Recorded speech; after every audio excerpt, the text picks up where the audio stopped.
Central America, with dashes of Indonesian and African mixed in, and then roasted to the dark side of fade to black. You create the ultimate brew of fringe. Introducing the Fade to Black blend from River Moon Coffee. Yes, River Moon's darkest customized roast was created for the love of Fade to Black.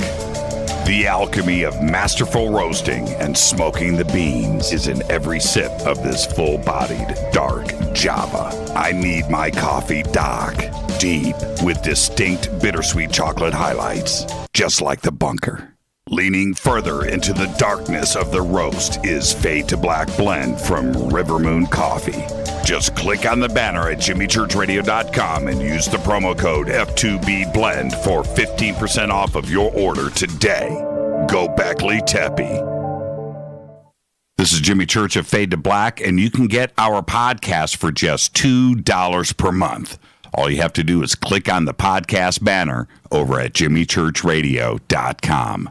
OMG! People are jumping on board to the Life Change Tea Regiment. Brew, steep, and drink for a gentle, taste great cleanse. It's changing how they feel. See what everybody's talking about. Log on to getthetea.com. That's getthetea.com. Life Change Tea aids in digestive slowdown and helps people get moving down a healthy path. We won't make claims. We'll just let you decide. Experience is much better than a commercial anyway. If you want results, log on to getthetea.com and purchase your super strength cleansing tea. You won't be disappointed. And if you're looking for some mind-body suggestions, go to YouTube and punch in the search bar Health Matters Now. That's Health Matters Now. Put power into your health now.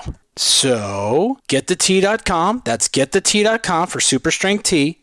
And YouTube, Health Matters Now. That's Health Matters Now for valuable suggestions. Getthetea.com. The tea that makes you go. 9 out of 10 geneticists agree. Fade to Black is not your father's radio show. On the Game Changer Radio Network and KGRA, The Planet. Hi, this is Rob Reiner from Anvil, and you're listening to JimmyChurchRadio.com. What's up? I'm Chris. What up? This is Kyle Massey, and you're listening to Jimmy Church Radio.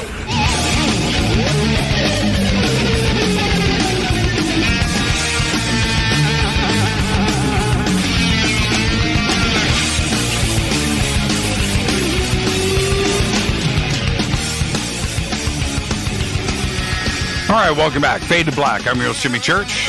Follow me on Twitter at JChurchRadio. You follow Nadine on Twitter at Nadine Lalich. We've got the links right up there in the feed. Tomorrow night, right here, Del Bigtree.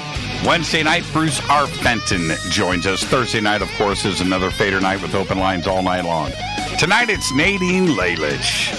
Nadine entered the field of ufology in 2004 to investigate a series of frightening experiences that had transpired the previous 13 years.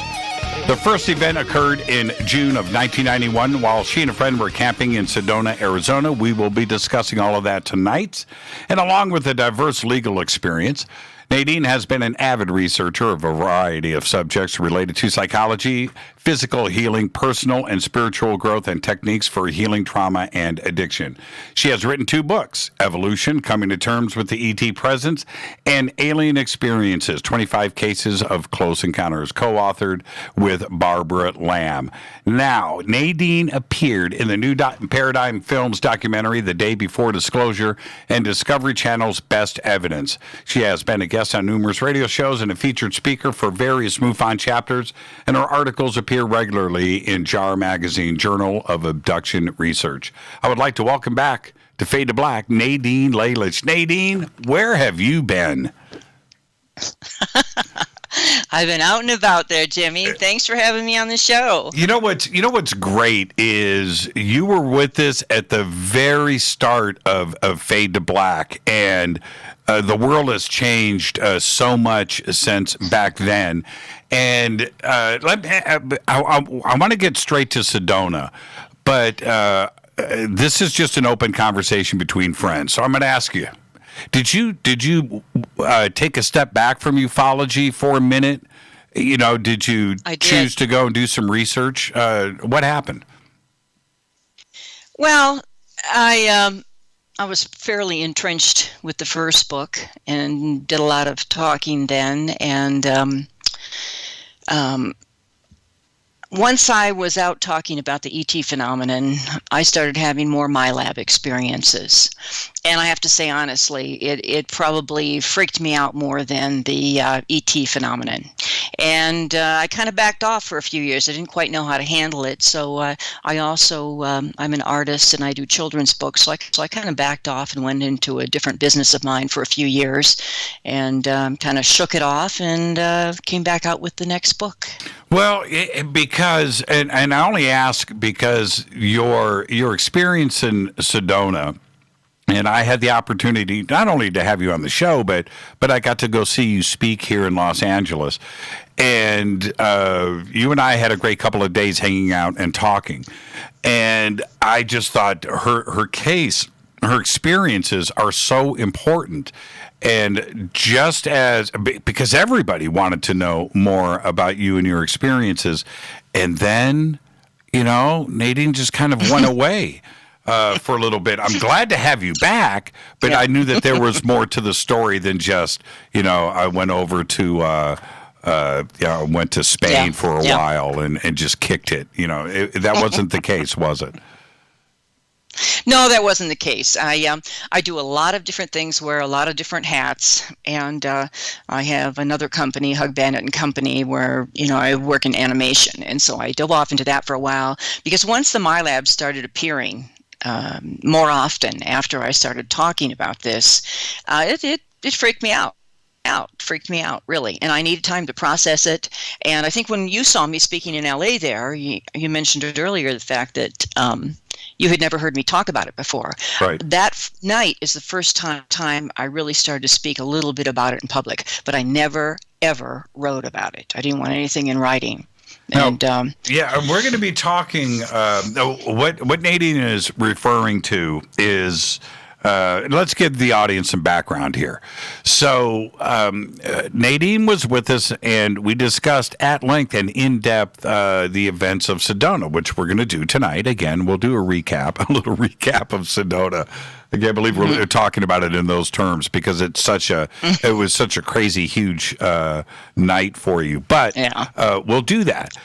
But we did that on the show, and then I went to hear you speak, and then you started to talk about, and we'll do this again later on tonight on the show, but you started describing what was going on with a MyLab, possible MyLab, component to all of this. And I was sitting in the back of the room going, I didn't know about any of this. And where was this on the show? What is going on? Yeah. But now I know, of course, that was the first time you had ever spoken about it. Yes, it was. And well, now you're out of the closet. So tonight we're going to... I'm out of the closet. You bet I am. Tonight we're going to discuss all of that. And so let's jump back. Actually, 1991 in Sedona was pivotal for a lot of different reasons because it enabled you to go backwards and forwards in life and start to examine things more closely. But let's do the condensed version of 1991. I'll set it up here. You and a friend had a van. You're in Sedona. And you pull over, you need a place to stay for the night, and you pull over at, I've always envisioned this as a rest stop with camping at it, right? Or without facilities, I should say. Yes. But that's basically what it was, but it was fairly remote, right? Very remote. Yes. So what happened next? You guys set up, you cook food, and what happens? Well, we were exhausted. It was late by then. It was 10:30, 11 o'clock at night. We had another 20 miles to go. We'd driven all day from LA, and we just decided we'd pull over and sleep in the van for the night. So we looked at the first thing we could find, and it was this day picnic area. And so we pulled into that one, and there was nobody there, and no facilities, no electricity. It was an outhouse, and we just backed the van in and pulled all our stuff out of the van, threw it all onto the picnic table, and then laid our sleeping bags down in the back. we'd been planning the next day we were going to go hiking through the vortexes in Sedona. Mm-hmm. And anyway, ended up going to bed and crashing that night. And it was probably about 11 o'clock. And I was sleeping, and all of a sudden I woke up. Pamela, my friend, we've been friends at this point for, over 40 years. Mm-hmm. And she was sound asleep, and I heard some sounds outside. My first thought, of course, when I heard shuffling outside was, wait a minute, a couple of women, remote area, there could be somebody out there, people. And so I sat up on top of my sleeping bag, just sat up to listen carefully. And it wasn't a matter of a couple of seconds that all of a sudden the back of the van opened up and the light came on. Now, it was pitch black there because there were no lights anywhere, so my eyes really couldn't adjust instantly to that bright light. Mm-hmm. And the first thing that I saw in that moment was someone reaching for me. But it wasn't a human hand. And it was a hand with 3 fingers and a thumb. And, prior to this experience, and I think it's important, is that this really isn't on my scope. In my life, I'm doing other things. If you ask me, do I think that there's alien life out there? Absolutely. Yeah, it's logical. But did I focus on it? No. Was it one of my researches or study? Was I fully conscious of anything having happened to me at that time? No. Anyway, the hand reaches in, and adrenaline's running through my body. My eyes are adjusting to the light, and I'm utterly, totally shocked and terrified.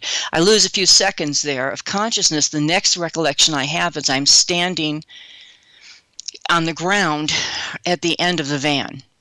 And the light is still on very bright because the door has swung upwards over my head. Pamela's still sleeping. Yeah, Pamela's still sleeping. She's out cold. Right. Yep, okay. She's out cold. But I'm frozen. I can't move. I'm paralyzed. My arms are to my side. My chin is tucked down to my chest. So I have a limited amount of vision, which is really around my feet. I can see down from about my chin length around my feet, a certain area around my feet. That's what I can see. And I feel like someone very large is standing in front of me. To the left and to the right of me. Now, again, I have no reference because I've not studied anything about aliens or ETs. It's not been on my scope. So what I think is beside me on each side is a small, little 3-foot, bald child, because I can only see the top of the head. And I'm interpreting it as a child. Yet, deep down, you see something like that, and there's a part of you that knows instantly, this isn't right. There's nothing normal about this. There's something else going on here. And I knew it, but I was fighting hysteria. And I felt the other presence in front of me. And the next thing I recall being lifted up off the ground a few inches. And the only thing I could see this because I was looking down. And what I saw is that each of these characters on the side of me, these entities on the side of me that I thought were little children, they had cupped their hands, very tiny, tiny hands, underneath my hands that were at my side. They did not touch me, but when they cupped it underneath it, there must have been some kind of energy released because I lifted up off the ground a few inches. And the next thing I know, we began to move forward.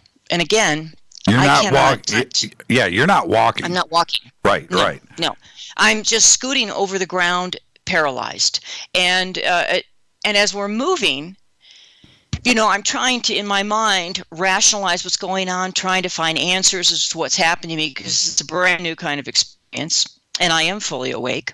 And then I feel something hitting my face. Later on, a few years later, I actually did do some regression work on that, only found out that. And I went back to the location. In my book, I have that. I have photographs of where it all happened, where the craft had come down. And to this day, it's interesting. If you look in the book, you see there's a picture where, to this day, I went there 22 years later and filmed the area. Mm-hmm.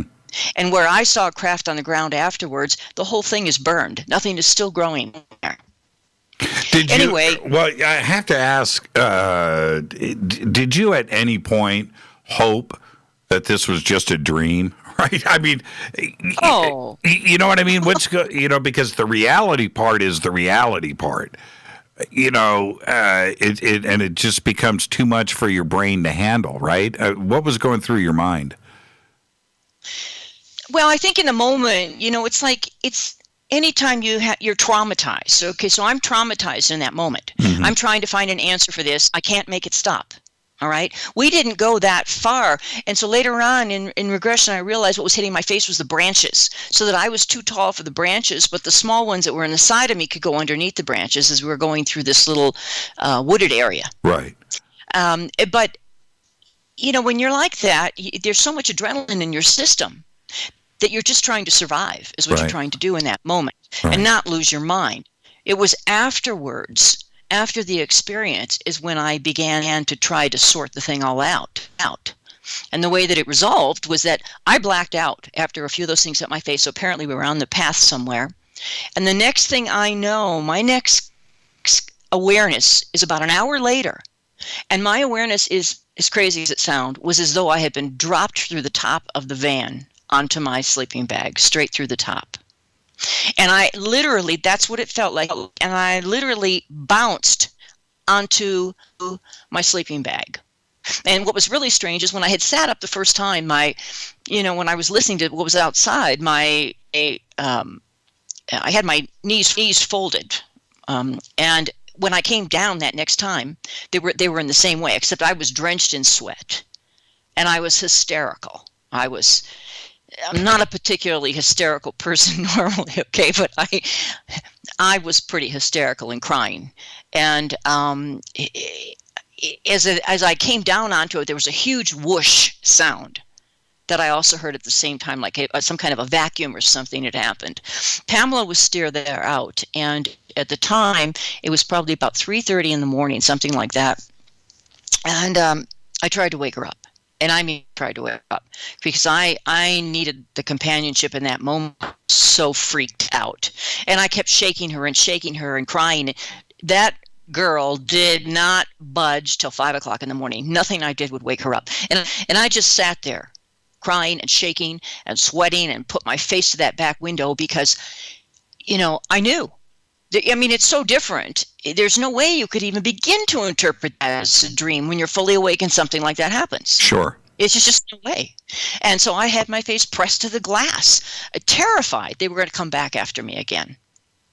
Now, let's, there are so many. Okay, so that everybody is the physical side of it. Now let's get to... I'm going to be very serious, Nadine. There's parts to this experience that are absolutely terrifying. I mean, absolutely. And there are parts of it that also make me step back and say, wait a minute, there's something more to this that is, there's something else going on here. And you started to put the pieces of this together. So let's get to that before we get to the break. We have so much to talk about tonight. You were taken aboard a craft. So let's talk about that first. How did that happen?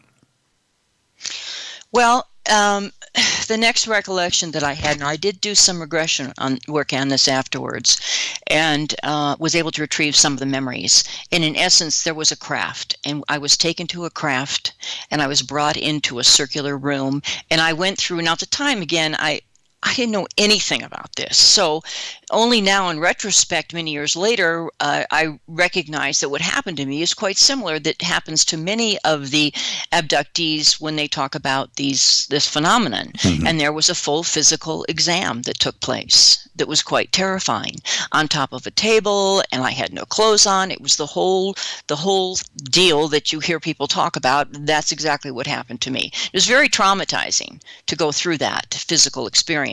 There were in that experience, there were tall whites and there were two different types of grays. The real short one, like I saw, and later on, I recognized. It's still, this stuff is very challenging to process, even to this day, many years later. But my recollection came fully later on that standing in front of me is what today they refer to as a reptilian or a reptoid. So it was quite an exposure to somebody who had never had any experience consciously. I was not aware of it. Later on, I put pieces together when I look back at my life, and it made a lot of sense of things that I had brushed off. When something happens once, you kind of separate it. And it happens again, you separate it. But after a while, you get a pile of things, and you start to have some data to look at. Now, the exam happened on the ship. The experience, which I don't know if this was on the same night, but where you went, and I want you to help me digest this linearly. Sure. The underground cavern aspect of this, which we're going to get into later on in the show, was that also on the same night? No. Okay. No. And the reason for that, the reason why I'm bringing this up, because we're going to be talking about my lab tonight later on in the show. Was there, in this experience in Sedona, was there anything for you that would indicate that it was anything else other than an actual alien abduction from, something from interstellar space? Well, I stay open. I have a hypothesis that continues to evolve. I don't get concrete with anything because my opinion is I don't think we can. Okay. Right. So the question is are these actual physical beings that traveled through the universe physically to come to Earth? Possibly, yes. Right. Are they interdimensional beings that come through a dimension and we have this experience with them? Yes, possibly. And at this point, I think both happens, actually. In that instance, and later on, as the years passed and everything intensified, I could look back at this, and do I think this was strictly an alien ET experience? Yes, I do. Was it interdimensional? Did they come through some kind of porthole dimensionally? Mm-hmm. Maybe. Did they travel? But over the years, I've come to believe that, I can't say I believe, but I've come to hypothesize that they may travel both ways, not just one way. But did they originate here on the planet? No. There were no signs whatsoever of human beings involved in that incident. Now, later on, there were many experiences that happened where, yes, I saw them working together. And this was not like that. No, we'll get to that. It's one of the most compelling parts of your experiences. And we'll get to that. But I actually want to back up. When you, because of your next book, 25 Cases of Close Encounter, right? Mm-hmm. I know that I've done this. Do you hold back on certain aspects of your experience and things to not pollute the minds of others, right? And then you go and you listen to somebody else's experience and you go, holy crap, they're telling the truth because I've never told anybody about that. And that's exactly. Absolutely. Right. It comes in increments, and even though something happens to you. Now, I was a paralegal for my whole career, 30 years, and I worked in the court system, prepping for litigation cases. So everything was very analytical. I used database software. It's like, even though it happened to me, I need to sort it through. I can't just grab onto it and say, yes, this is black and white. It isn't black and white. So what's happened over the years is that I take it in pieces, a little bit. I can digest it, and then I can say, yeah, that's a possibility. Then I go another step, a little bit. Now, look, later on in my experiences, it appears that some of my genetic material was taken to create a hybrid that I was later introduced to. Now, I didn't know anything about that either, but later on I found out other people have those kinds of stories. But see, each step of the way, I have to digest it, and I present it when I'm more comfortable with it. Because honestly, it's such a challenging subject, and it's so important to me that we find a way to put this out so that this research can be respected. I don't want it to come out woo-woo. And I appreciate everybody who tells their experiences. It's vitally important. But I'll be glad. We're getting criteria when it comes to talking about UFOs and physical evidence, right? We need to have a more concrete way for everybody to begin to express this in a way that the world will begin to accept. So we look like our feet are on the ground, Black and white doesn't ever work for me. So I go in increments, and there's some things I didn't put in the book because I just don't have it in me to say that yet. Will I ever? I don't know. I don't know, because I know it has to be for everybody. To start to accept the fact that we're not alone in the universe requires time and patience, and you take it a little bit at a time. You do not change consciousness overnight, and you don't take a whole bunch of stuff and dump it on somebody's consciousness that has no awareness of it. So I'm very careful. Is that your legal side? You know, for spending 25 years in the legal profession, it enables you to, what's the word I want to use? Is it discernment? Right? It's discernment, but when you're preparing cases for trial, of course, you're looking for something factual that'll stand up in a court of law, right? It's got to be factual.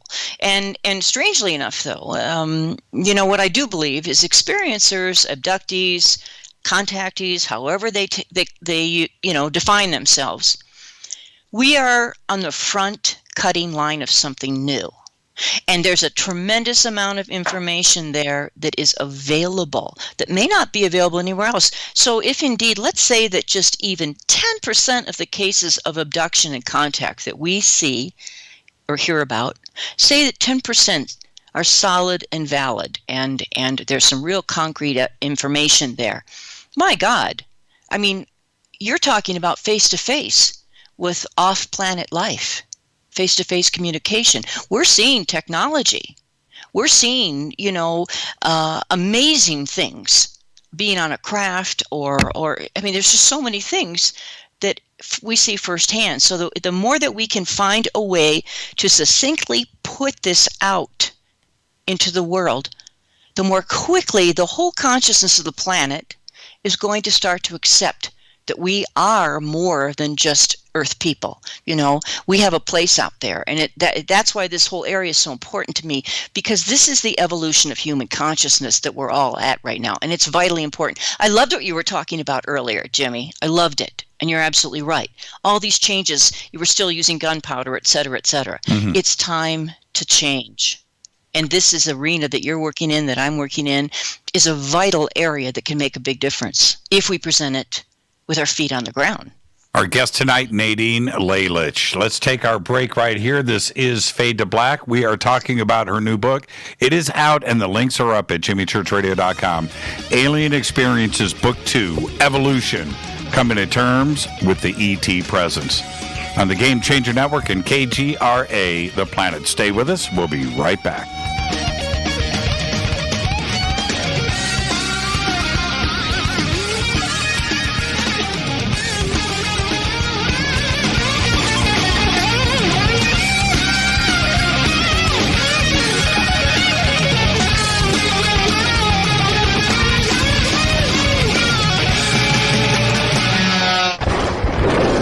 This is Fade to Black with Jimmy Church on the Game Changer Radio Network and KGRA, the Global Radio Alliance. This is KGRA Digital Broadcasting Station, Salt Lake City, Utah, Van Buren, Arkansas. Hello, my name is Billy Carson, and I am a best-selling author and the founder of ForbiddenKnowledge.tv. Together with my team, we have built an all-new conscious streaming TV platform designed with every family member in mind. If you have ever wanted to travel the world and attend lectures and workshops from your favorite speakers but weren't able to, look no further. ForbiddenKnowledge.tv. There are dozens of workshops and lectures from speakers you know and love. We have also included amazing categories to assure that your consciousness is entertained and elevating on a daily basis. Amazing interviews, ancient history, ascension knowledge, wisdom teachings, documentaries, conspiracies, mysteries, health and fitness, conscious cooking, meditations, finance, yoga, and so much more. To start your free trial on any mobile device or computer, surf to ForbiddenKnowledge.tv. That's Forbidden Knowledge with the number 4, ForbiddenKnowledge.tv. Again, visit ForbiddenKnowledge.tv today. High-quality audio streams, free access to music from thousands of live streaming radio stations, unlimited listening, unlimited skipping. You get a music visualizer, and you can also select your favorite channels. Get it at the Apple App Store or Google Play. Just search Surfer Music or click on the Surfer banner at jimmychurchradio.com. Go Beckley Teppy. Okay, nurse, let's get this man to the ER stat. Right away, doctor. We see this every day. Heart attack or angina pain due to blocked and clogged arteries. Chelation can remove obstructions or blockages from arteries and help avoid painful and expensive surgery. Now there's Angioprim. It's a liquid oral chelation product that you take with juice. You start to feel the results fast. Angioprim increases blood flow all over the body, and that means more energy and strength to take on the day with less aches and pains. 60 years of research has gone into chelation, and Angioprim is the result. A safe and easy way to unblock your veins and arteries from buildup that slow circulation. Paging Dr. Jones. Please report to the emergency room right away. Log on now to angioprim.com. That's ANGIOPRIM.com. Or to speak with a trained consultant. Give Angioprim a call at 954-882-7221. That's 954-882-7221. Hello, I'm Katie, and you're listening to my main man, Jimmy Church, on jimmychurchradio.com. Hi, this is Ray Hobbs here, repping the planet, and you're listening to my good friend, Jimmy Church, Fade to Black, on the Game Changer Network and the KGRA digital broadcast station. This is Toby Kebbell. You're listening to jimmychurchradio.com. Don't hurt me, Jimmy. I'm only little. Hey, I'm Adrian Grenier. And this is Ari Gold. We're the Honey Brothers. We're also Honey Brothers. Hey, I'm Adrian Grenier. And I'm Ari Gold. We're the Honey Brothers. And you're listening to Jimmy Church. The Revolution. This is Jimmy Church of Fade to Black, and you can become an official Fadernaut by just going to our membership section at jimmychurchradio.com. Hello, this is Serena Wright Taylor from Conscious Life Expo, and you're listening to Fade to Black with Jimmy Church, who holds the Lucky Pony record for the best astrological chart since 1963. True story. This is Micah Hanks of the Gralien Report, and you're listening to Jimmy Church on Fade to Black, across the globe on the Game Changer Radio Network and the one and only KGRA Radio, The Planet.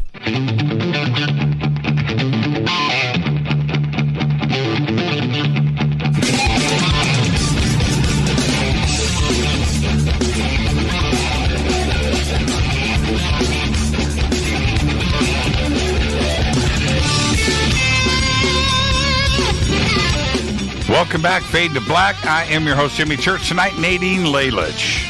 Tomorrow night, the producer of the movie Vaxxed, Adele Bigtree, will be with us. And Wednesday night, Bruce R. Fenton. His new book out about hybrid humans. It was also just released a few days ago. Our guest tonight, Nadine Lalich. And we're discussing her new book, Alien Experiences, Book 2, Evolution, Coming to Terms with the ET Presence. And Nadine, right before the break, we started to talk about other abductees and their experiences. And as we jump into this, I always say that millions of people can't be delusional. Right? I mean, yeah, you know, that's right. I'm trying to come to terms with it.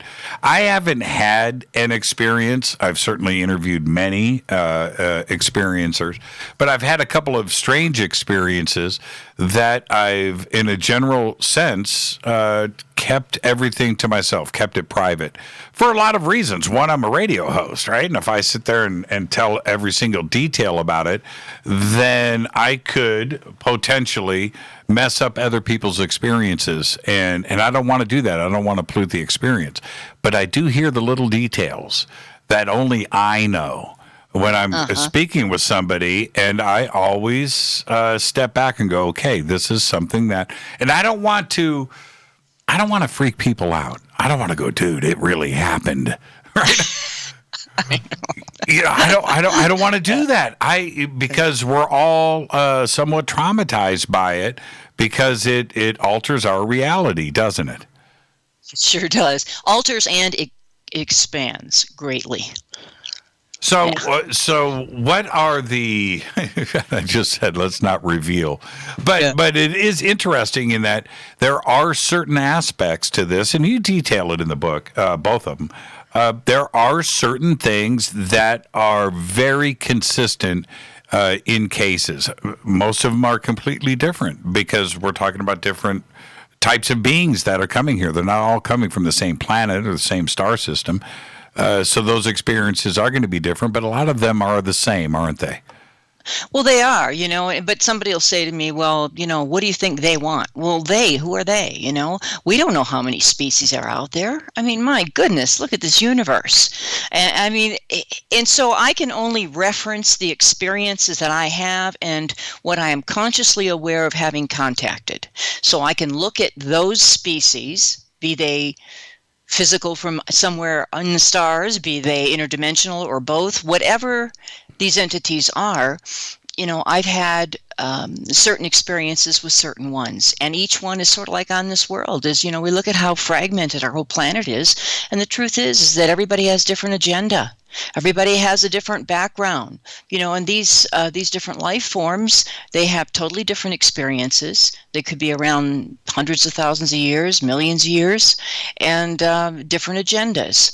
But, you're talking about mentioning when you have that aha moment, you keep things to yourself. I had an experience once, and it was probably, I don't know, around 2006. I didn't have this one in the book, but it had to do with a light coming into my room while I was brushing my teeth at night. But one of the things that happened is this light kind of exploded in the room while I was getting ready to go to bed. I had the television on, and then it went up to the ceiling, and it turned into all these, almost like a spotlight coming down, and then it had all these blue sparkles in it. Well, I never told anybody that, and it was some years later that I was looking at another case of a fellow down in Florida, and he described the exact same experience, and I had never told anyone about that one.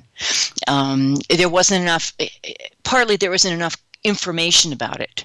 One of the things that's interesting people debate about as to whether or not a conscious experience is to be respected more than a retrieved experience through hypnosis. And I say both.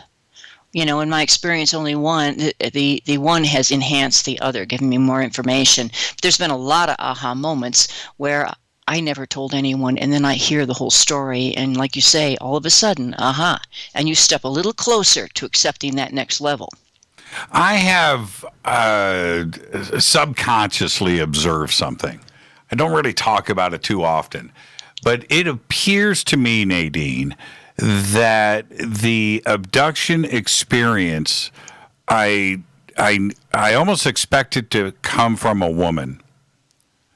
I don't hear it. We know about Travis Walton, right? And we know about Betty and Barney Hill and Barney's experiences. Those stories are out there. Those experiences are out there. But I don't hear it as much from the male side of society as I do female. Now, is that my imagination, or is that part of reality? Oh, no. I think, I think there is a gender issue there, not a negative issue. But I think, men are forced into roles just like women are still. And one of the things men gets laid on them still too many times is about, how they're supposed to appear, about being in control, and what you're looking at here is a tremendous loss of control when these experiences, you find yourself in the middle of these experiences. Now, women have a different experience. That gender has a different experience of living in life. We have an entirely different nature in many ways than men do. But men also get, they get locked in because of how society expects them to behave. Some of these things are very tender and very private, not pleasant experiences, especially when you're talking about things happening to somebody's physical body. Very, very touchy stuff. And nobody really wants to talk about it. What happens here during some of these experiences, these encounters, and it only happens through a certain length of time. A lot of people it stops happening to once they hit menopause for the women, but these are very touchy areas and subjects, and I totally understand why it could be more difficult for men to talk about. So are you suggesting that it's probably equal, 50-50, but men just are going to talk about it? Oh, absolutely. Oh, absolutely. I don't think it's, and especially the fact that there most probably is, only my hypothesis to this point, that there is some kind of breeding program, that there is some kind of hybrid program, and they are taking genetic material from men and women. And I also believe that at this point that there's a very good possibility that they are, trying to eliminate some of the aspects in humanity. They're working on our bodily form. They can't touch our spirit, but they're working on our bodily form of humans. And it may or may not be something where they're trying to breed out, if you will, some of our hostility. You were talking about it earlier. Right. And it's pretty freaky. It's pretty unbelievable that we are still at that level. Now, no man wants to go through what Whitley Strieber went through, right? No. Okay. No. There's that part of it. And then there's... and the mind protects itself, Jimmy. Yes. We need to protect ourselves. And the mind is a beautiful thing. And, in my own life, I've had some other issues I've had to deal with in my life. And what I see is that when you are ready and you have the tools emotionally, mentally, to comprehend, to deal with the next level of your own personal experience evolution, the subconscious mind will give you a little more. And you'll get a little more. Now, Go ahead.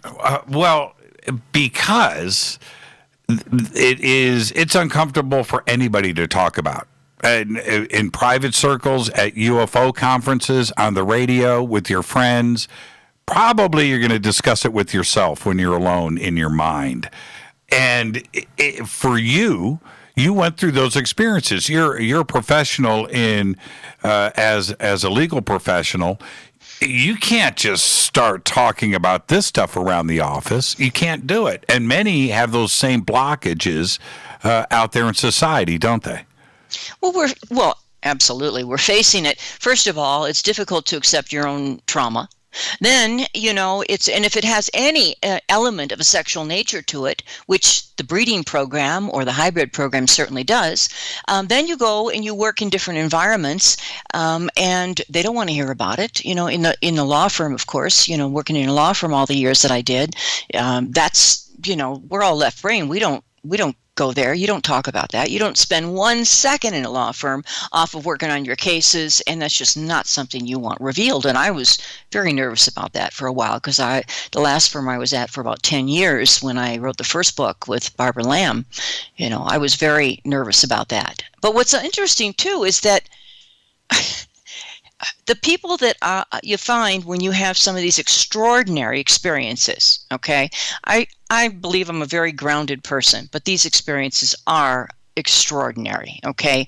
But what I've found is that those closest to me, the friends and family, are the ones least able to accept it and least willing to listen to it. It's the strangers. Is it changing, though?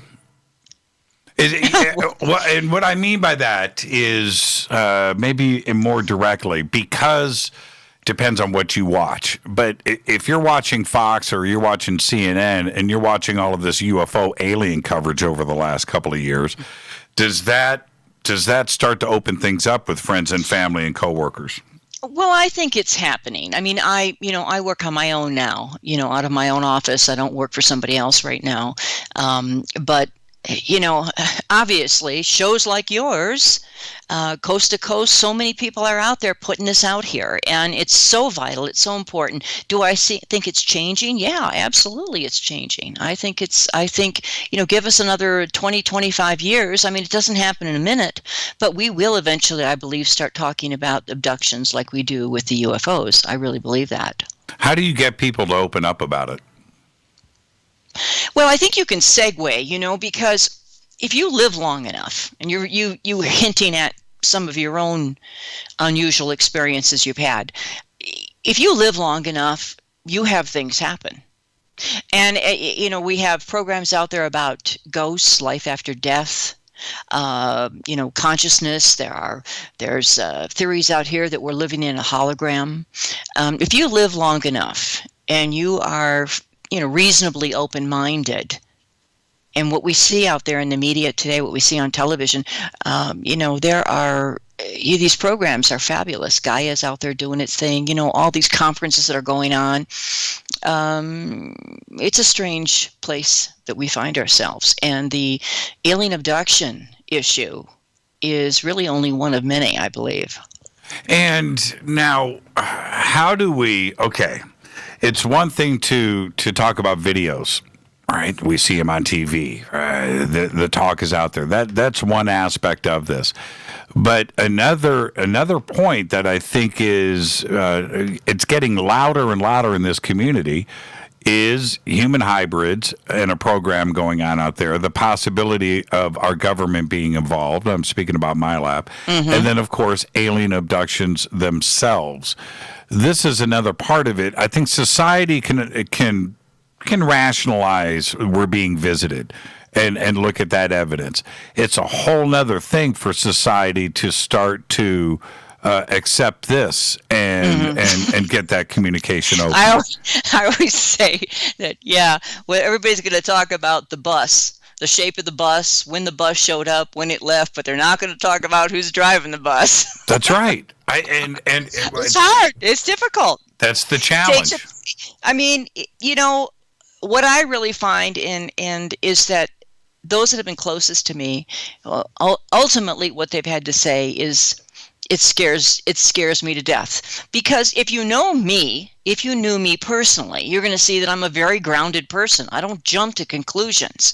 I don't run around with a lot of drama in my life. It just isn't there. Mm-hmm. So that's the point. If somebody knows you well and you are a grounded person and you tell them this, oh my God, that means, the first thing is just like what happened to me in that first experience of conscious experience was, I was traumatized by it. I was terrified. What does it mean? I've actually had somebody say to me, well, if I'm friends with you, do you think they're going to come and get me?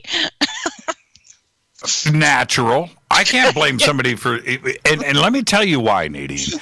And the audience listening right now, all of you, if you ever get a chance to meet Nadine, go up, say hello, and just observe who she is. Because you never know walking down the street who is going to have these kinds of experiences. Because you, Nadine, are a professional. You dress as a professional. You look professional. You speak professional. You're the last person that anybody would suspect of having these experiences, which suggests to me that we can't be judgmental. We need to be very careful about this, don't we? We do. We really do. And respect. I remember doing, I don't know what show it was. It was a discovery program or something. And I was one of 4 people being interviewed for the show. And a couple of people, one on each side of me, were just very aroused and flailing arms. And their presentation was very excited and animated. Very animated, and they had difficulty staying focused. And, it's not an easy thing. If you aren't already, accustomed to speaking, accustomed to, putting ideas out there on paper, or, I've done a lot of other talks in other areas. If you haven't done that, and then you're going to stand up and talk about this, it's very challenging. But in no way whatsoever does it suggest that their experiences might not be real. It could be just as real for them as anybody else presenting perfectly and beautifully. It really doesn't matter. They just may not have the exact same skill set or have processed it long enough in order to present it calmly, in an orderly fashion. But it's vital. It's vital information. Do you practice this technique with your family? Tell me the truth. I mean, how do you... I just have to know. Let's just stay with the first question. I have like 10. I mean, do you practice this? How accepting are they today? Well, I could tell you that most of my family has died. They're gone. Okay. They're on the other side, man. They're watching, waving, laughing. This has been a process over a lot of years now, since 2004 when I started talking about it and coming out. It's like anything else. The more comfortable you are with yourself, with your own reality, the more comfortable somebody else is going to become with it. You know, Yeah. You know, you have to be, you know, I've explored myself and my experiences enough. And certainly when you're writing books, my God, you got to go through it all. You got to relive it all, go through it all. And, you know, eventually you come to a place where there's a good measure of acceptance, you know, and people see that. And it gives them the confidence to start to look at it over time. Yeah. And, you know, for all of us, because I go through this too, for sure. In that I know I'm going to a family gathering and I know that I've got cousins or somebody else. Okay, your crazy Uncle Jimmy's going to be here. Right? Is it like that for you, right? Your crazy Aunt Nadine's going to be here. Don't mention UFOs. Well, it was. I'd say if you go back 10 years ago, I saw more of that. But in my life, there's more, you know, cousins, first cousins, second cousins. I don't know how many of those I got. But no, over the years, I think that as I've matured in the study of this, acceptance of this, so have the people around me. And so, you know, it's an entirely I guess actually over time I feel much more respected in sharing my experiences and what I'm reaching. Now, I think. Oh, I'm sorry. I just cut you off. Okay. You mentioned earlier, it sounds to me, I don't want to answer your question or my question for you, but it sounds to me like you haven't come to conclusions either. No, I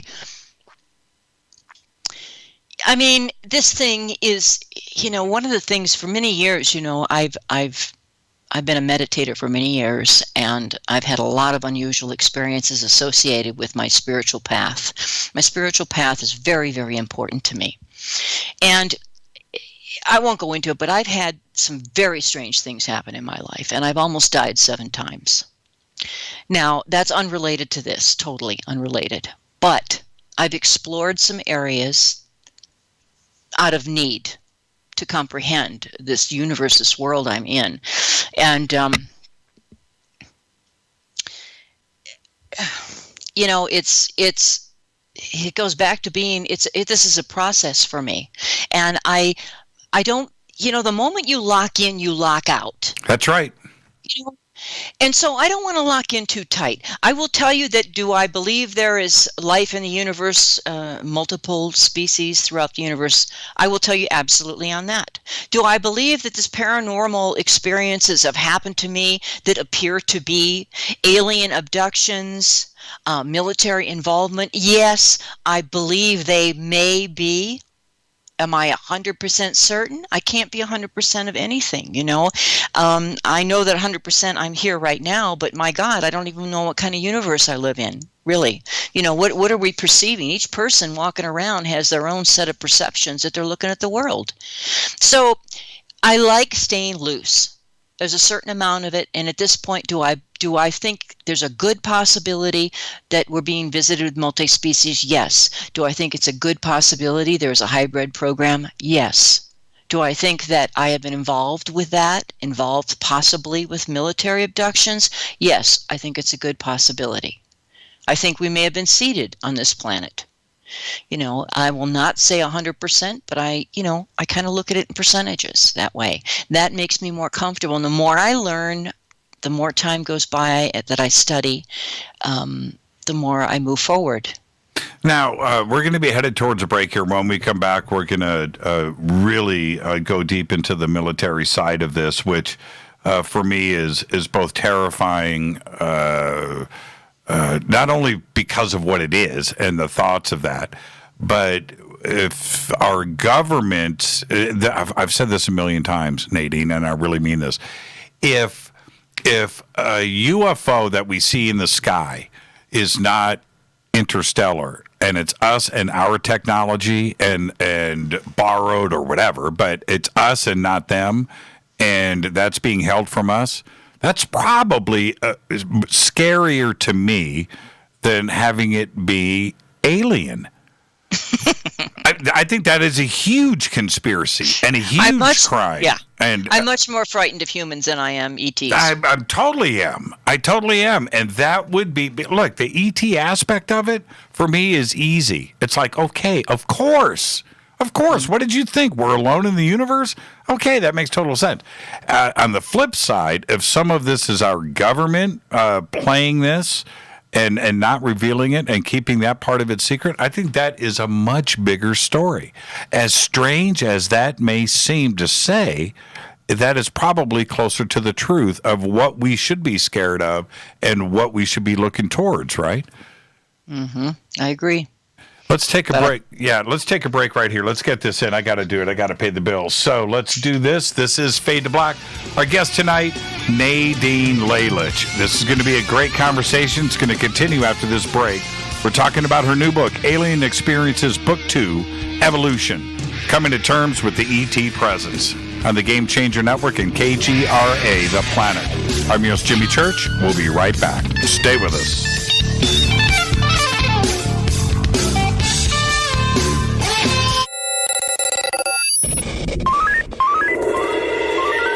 Way out here, we listen to Jimmy Church. You're listening to Fade to Black. Always on the edge of the hottest alternative talk. Jimmy Church with Fade to Black. KGRARadio.com. ¿Qué tal, mis amigos? Yo soy Mario Carson, el tiburón, y los invito para que escuchen a mi buen amigo Jimmy Church Radio. ¡Claro que sí!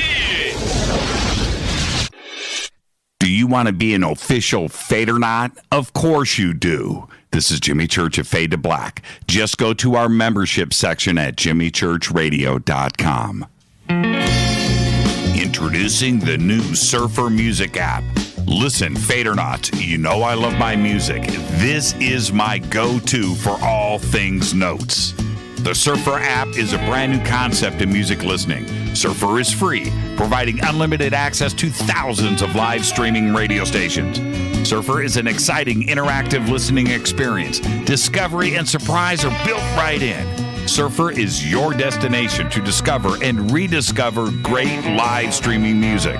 It features high-quality audio streams, free access to music from thousands of live streaming radio stations, unlimited listening, unlimited skipping. You get a music visualizer, and you can also select your favorite channels. Get it at the Apple App Store or Google Play. Just search Surfer Music or click on the Surfer banner at jimmychurchradio.com. Go Beckley Teppy. So, you love talk radio? Then you'll love TalkStreamLive.com. TalkStream Live is always on, 24/7 with the best streaming talk shows. Find your favorite talkers and discover some new ones. It's free, readily available online or on mobile with any smartphone or tablet. Finding your favorite talk shows all in one place has gotten a whole lot easier. Just go to TalkStreamLive.com. Be sure to download the free apps from Google Play or the iTunes App Store. You listen to us, and we listen to you. And so does the CIA. KGRARadio.com. If you have hard water, the lime scale not only leaves white spots, it clogs pipes and breaks down appliances, costing you hundreds of dollars in energy and wear. Eliminate lime scale and other water issues like brown staining and bad odors with HydroCare water products available from Wave Home Solutions. Wave's affordable water systems don't use salts or chemicals. You'll love the way your water tastes, smells, and looks. Satisfaction guaranteed. For more information, go to bestwater123.com. That's bestwater123.com. Are you intrigued by paranormal talk radio? You'll love the new paranormal radio app from TalkStream Live. You'll find a great selection of talk shows covering UFOs, ghosts, strange phenomena, and much more. Download the paranormal radio app now and start listening to the very best in paranormal talk entertainment, including the network you're listening to right now, the paranormal radio app, free in Google Play and the iOS App Store. You are listening to Fade to Black with Jimmy Church on the Game Changer Network. Oi, oi, I'm Reese Evans. You're listening to Jimmy Church. This is Revolution. The revolution will not be televised. The revolution is on radio. Ciao.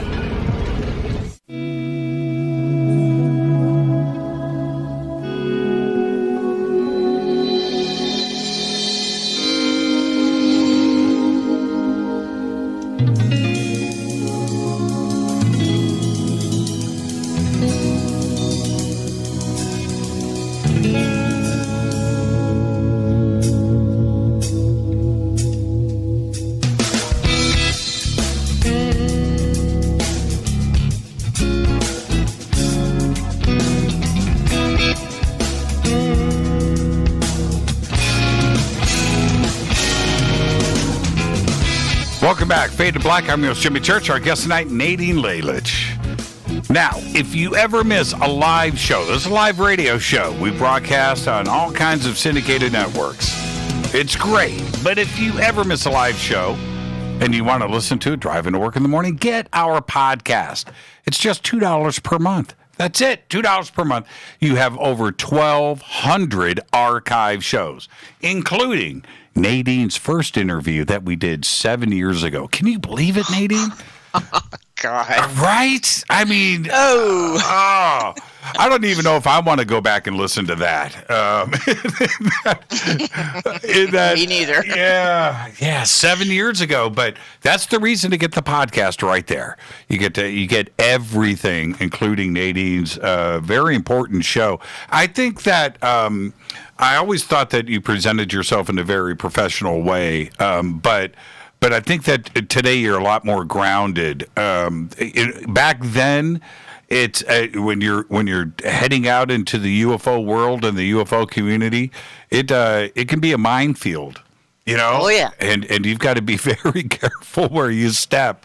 And you know, and you've come a long way in your research. I was shaky early on when I first started talking about it. It was challenging. I think probably 07, 08 is when I first stepped up to talk about it, and it was difficult. Well, okay, so we're going to talk about my lab right now, and going back to and Nadine, don't take this the wrong way. I want you to take this the right way. I'll try, Jimmy. Okay. When you started to talk about the military aspect of this, and I sat up in my chair, and I'm very focused listening to you, your voice was shaky. You were nervous. You know, and I remember thinking to myself, she's describing, you know, something pretty traumatic that she went through here, but she's also talking about the possibility of our nation's government being involved. And I was captivated. And there was one thing I want to go to if you remember the presentation that you did, this experience that was underground, but you said something there. You said you looked around the room, and now remember, this was 7 years ago. If I'm wrong in some aspects of it, that's, you know, because, again, even though some of this is in your new book, this was also the first time I had heard it, and I didn't get to hit rewind. Okay, right? It's coming at me. But you said this. You said, so you looked around the room and you could see different representations of ET, but standing in the background were men in uniform. And I sat up and went, what did you just say? And that could only suggest one thing, right? Cooperation, involvement. Absolutely. Maybe even something staged completely, right? That it could be that too as well, and it was done to mess. And that's another aspect of my lab that I want to get into tonight. That really freaks me out. That some of this could be intentional to mess with people. So let's go back to that experience underground. What happened there? Well, first of all, I do want to preface this with, I don't think the government is trying to mess with us by presenting us with showing that they're working with ETs. I don't get that, at least from my experience. I don't feel that they were trying to mess with me. I don't think this, you know, we get the term screen memory when we're dealing with ETs too, because obviously they can mess with our cerebral processes, right? We know that.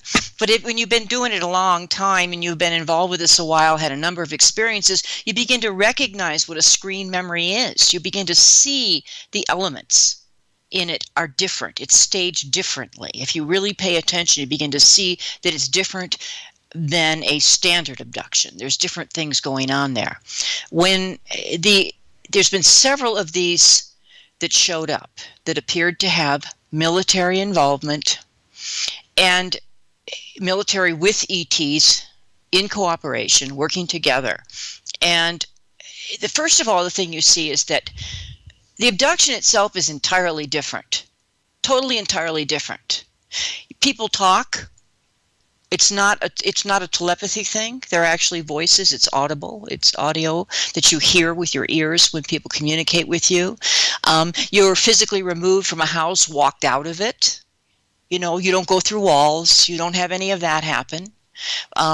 It's an entirely feels very, very physical. In this particular experience you're talking about with the underground thing, that is.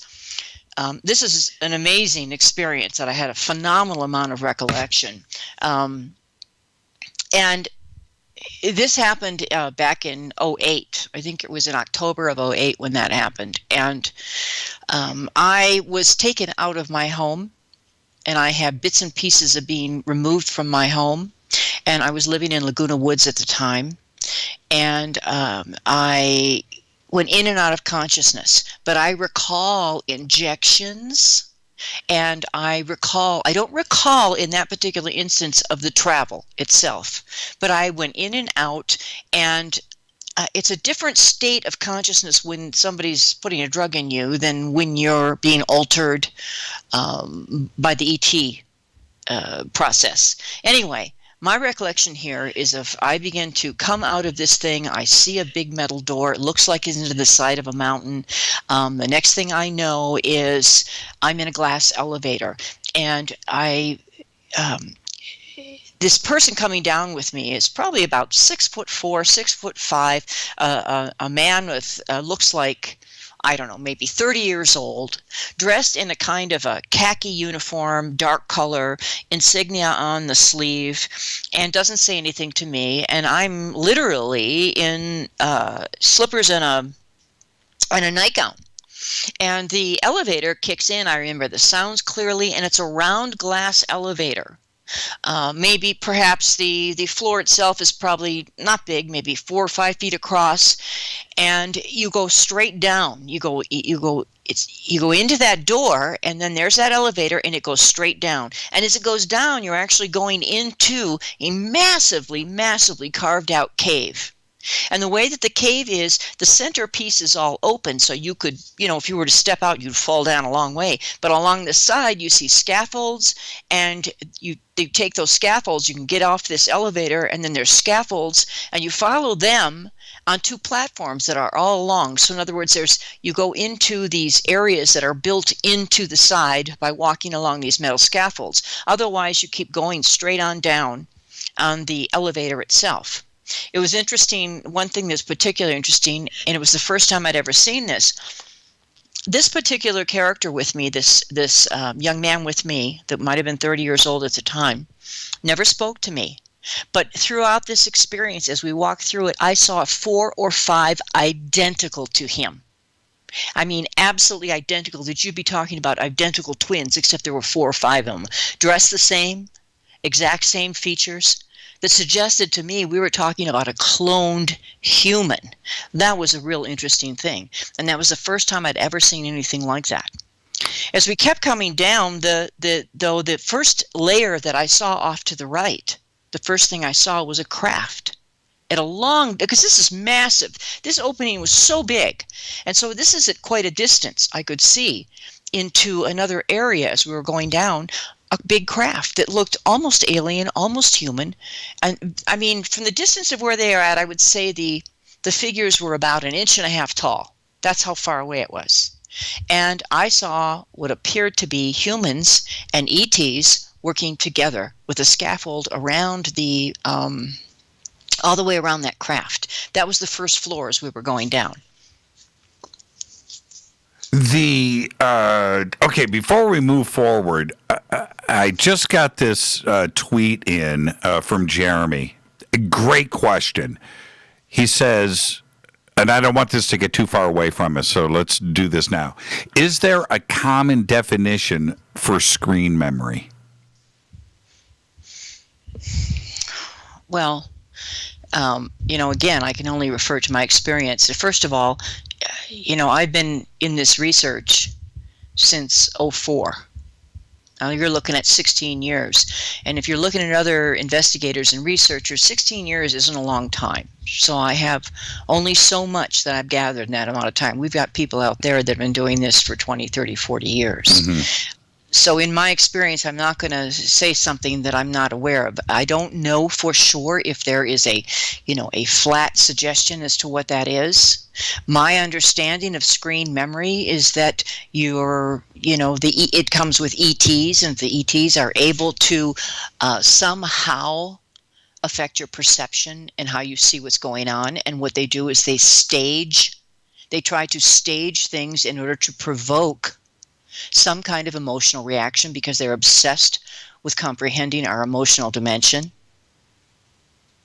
Do you think that the 2007 MyLab experience only happened because of Sedona in 1991? Honestly, what I think happened is that when you stand up and you start talking about this, you draw attention to yourself. Right. If you're talking about, like somebody says to me, I don't want to, if I'm your friend, am I going to get abducted? No, you're not going to get abducted because this is a genetic line, and I do believe that. I believe that it's a genetic line because I know my father was involved. Right. And, looking back, it made sense when I really began to understand some things about him, what he did, what he said, what happened to him, what my relatives said happened to him. And I realized that I'm locked into some kind of genetic experiment that has been taking place over generations, and I'm locked in. If you're not in that, you're not in that. But as far as I think when you stand up and you begin to talk about this in public, I had only one experience that I can really recall prior to this happening. It was very minimal, very small. But big stuff started happening as soon as I remember I did a few television shows and I started talking on radio. Well, and the book got out there. Well, then it started happening. Why didn't it happen before? Because I drew attention to myself. And it does make sense that the governments, the powers that be, would absolutely want to know what we know. They're going to want to get as much information as they can. Do I think they're in collusion with some of them? Absolutely, I do. I do believe that. Or I wouldn't have seen what I saw. But I also think they want as much information as they can. So on one hand, you're a pawn with the ETs, and then on the other hand, you're a pawn with the government, the military, because they still, let's face it, it's called espionage, right? They want to get as much information as they can. They'll make nice to your face, and at the same time find another way to work with you by getting, going around the back door. Now, we just talked about a definition for screen memory. And MyLab, which I've always called it MyLab. I don't know why I don't hear MilLab, because it's technically military abductions, right? Is that the correct definition? I believe so. So I don't know why I call it MyLab, but let's stay with MyLab. I know it's an acronym. I know, Melinda Leslie talks about it, and a number of people talk about it that way. So I guess I picked it up too. Oh, okay. So now, staying with this, because that's a very interesting point that you made, that you're not going through walls, right? It's right. Technically it's a military kidnapping. Right? Yes. If you're going to really look at it. And there's helicopters involved. And now I don't have a recollection on this one, but on another very profound experience, there were helicopters, black helicopters that came right over the, parking structure where I lived in a condo. And, they wrapped me right up in a blanket and hustled me on board, and appeared in my bedroom. And came right into the house and out the front door. So that's my recollection of it. And it's a conscious recollection. That didn't come with hypnosis either. I think we did do a session after on that one, though, so we got some more detail. But no, it's entirely different. Your senses are different. I wanted to ask you this. When you said that you were in your slippers and your robe, and it's a great visual, by the way. You're in your slippers and your robe. Do you remember, were you already in your slippers, right? Or did you put your slippers on and say, hey, before?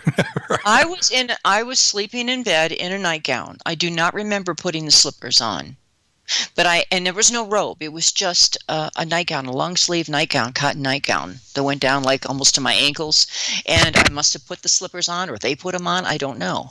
But that's what I was wearing during the experience. Okay, so now you know that this is possible military because of the gentleman officer is escorting you.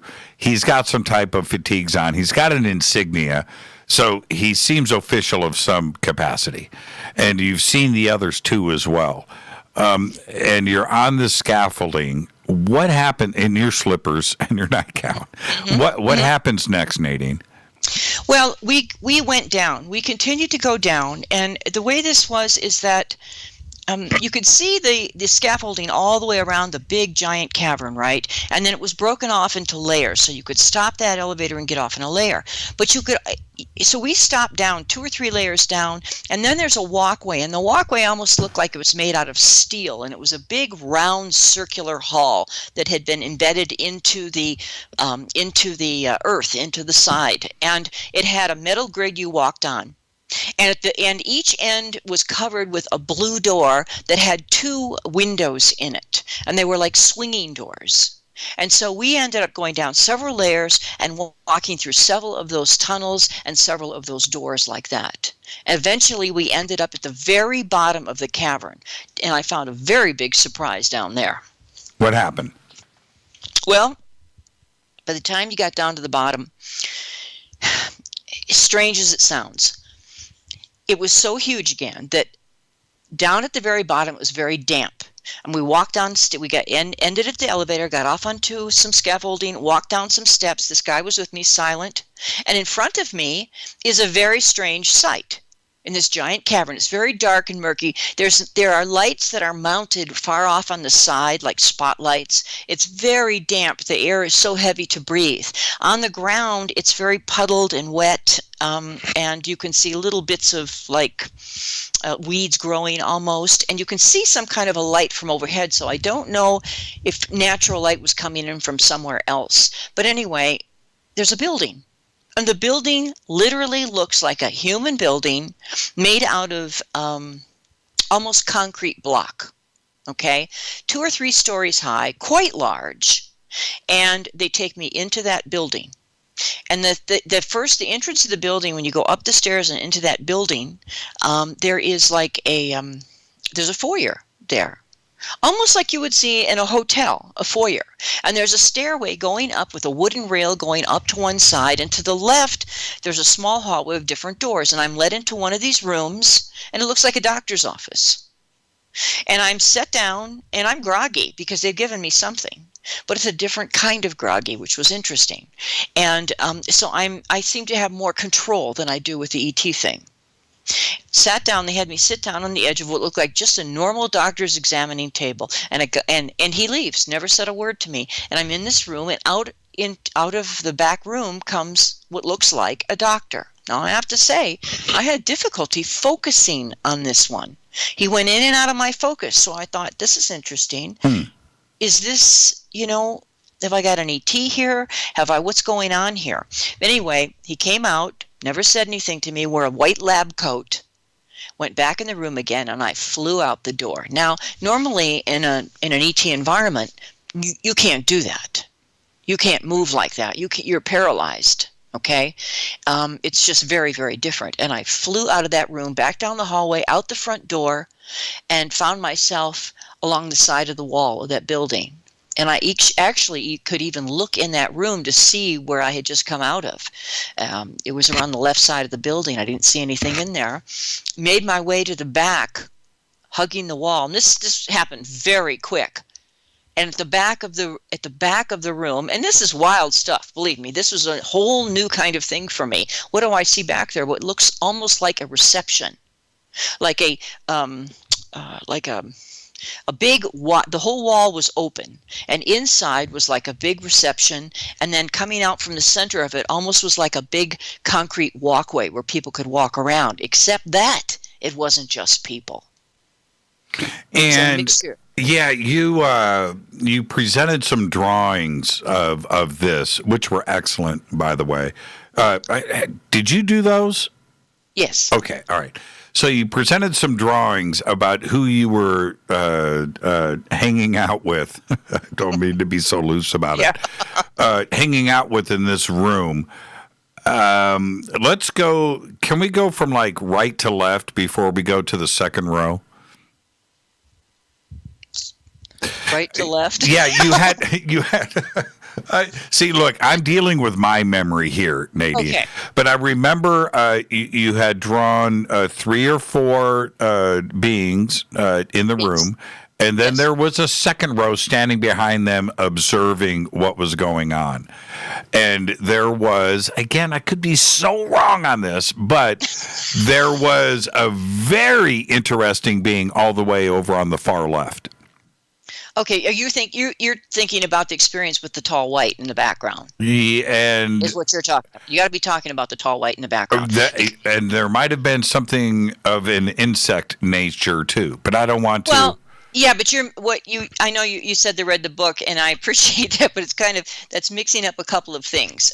So in this particular experience, what I saw in this experience was I saw military, the clone type of male in military fatigues with insignia. And by the way, I know what those insignia are, and I didn't share them. 2 different kinds. Okay. The second thing I saw was humans in officer uniforms. That's the key. And that was the key for me. Continue. In officer uniforms, and they appeared in a number of these throughout this experience. They were in the back, mingling with ETs, and when I was picked up later on, because they were after me instantly, I tried to hide in this little area where there was a it was fenced off, like this stretchy kind of orange construction fence they put for a real damp area, and I ran in there, but they caught me instantly. They brought me back in, and what was interesting is that it was as though they put me into a chair in this room. It was in the same building. They brought me back into the building, and in that building there were a number of characters behind me standing. I was not able to move once I was sitting in that chair, and there were several uniformed officers that were in that room with me, and there were several more of those cloned-looking males in that room with me, and I could audibly hear them talking about me. Somebody was very angry. Now, let me back up for 1 second and tell you something really strange, and I don't know how this relates, but prior to this happening, a few days before, I was very, very angry. I go through periods where, I just, I don't want to be bothered with this. Okay, this isn't fun. And I had this little thing I did. I went outside my apartment, and I had a little rant. And it was, put yourself out in the open. Show me. Don't knock me out anymore. Don't do this to me anymore. Let me stay awake. Let me stay conscious. And strangely enough, it was a day or 2 afterwards that this event happened. Anyway, in that room, I heard them talking about me, and they were, take her back. And the thing I was filled with was interesting. It was as though I had agreed somehow, some way, that I was going to participate. Now, mind you, I have a tremendous amount of curiosity. I'm an extremely curious person, and I love to learn about things, new things. So I want to know what's going on here.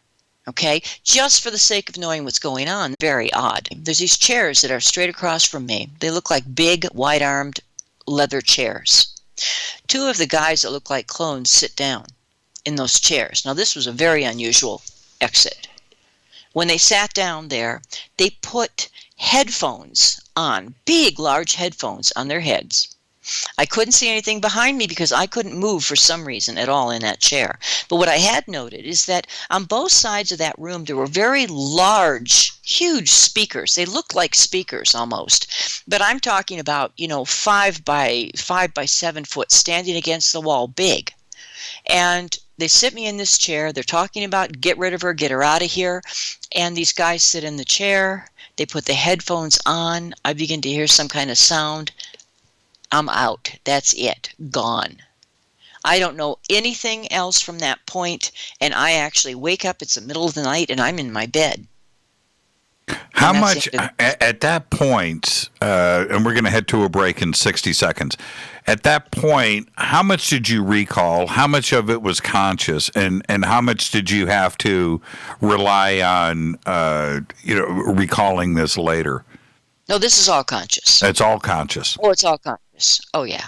Yeah. We did a regression afterwards, but it was more some little, minute detail here and there. There was no great discovery. This was quite an amazing recollection for me. A tremendous amount of detail. Did you write it? Yeah. Did you immediately, I write everything. Anytime over the years, that's where I got my sense of power. I would actually use a recorder.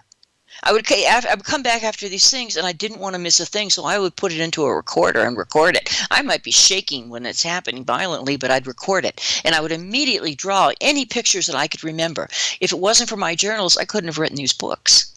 Let's take a break right here. Absolutely fascinating. And when we come back, we're going to continue with the MyLab side of things.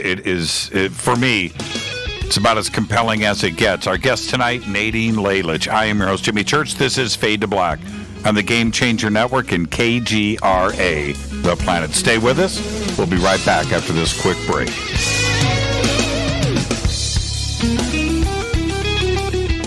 Hi, everybody. This is Rob Halford, the Metal God, on JimmyChurchRadio.com. This is KGRA Digital Broadcasting Station. Salt Lake City, Utah. Van Buren, Arkansas. Why is it we're not very good with our health regimen until it's too late? We don't put oil in the car until the engine blows up. When the body's out of balance, your health is not so good. Give your body some love. Log on to GetTheT.com. That's GetTheT.com. Try our Life Change Tea, which cleanses you from harmful intruders. A clean colon is one of the ways to bring the body in balance. We also carry organic supplements to help you get where you need to go. So do your body a favor. Log on to GetTheT.com. That's GetTheT.com. You can even visit our sales page to save some dough. Does anybody call money dough anymore? Anyway, if you're looking for short, helpful health tips, go to YouTube and punch in Health Matters Now. That's Health Matters Now. So, log on to GetTheT.com, shop, get balanced, then learn some cool tips at Health Matters Now. You'll be glad you did. That's GetTheT.com. Your contact for current news and trending topics. KGRARadio.com. This is Jimmy Church of Fade to Black, and I only drink Fade to Black blend coffee from Rivermoon. Just click on the Rivermoon Coffee banner at jimmychurchradio.com. Promo code F2B Blend. So are you tired of being tired? Well, then it's time to get the tea. Hey, it's Lisa here to tell you about this all-natural, all-organic tea I've been drinking that has had great results for over 20 years. It's called Life Change Tea, and it's specially formulated to help detoxify and cleanse your kidneys, liver, colon, and blood all at once. The colon is one of the most ignored organs in the human body. The faster that waste is eliminated from the body, the less time that waste sits in our intestines, spreading toxins to our bloodstream.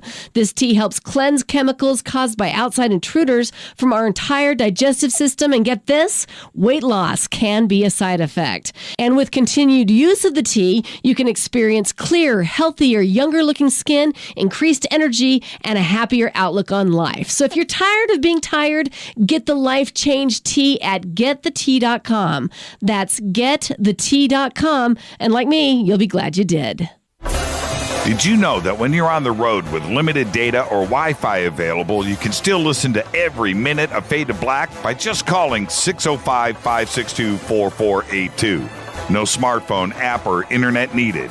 It saves your data plan and no extra cost if you have unlimited minutes.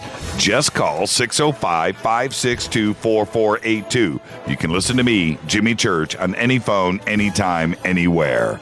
Go Beckley Tappy.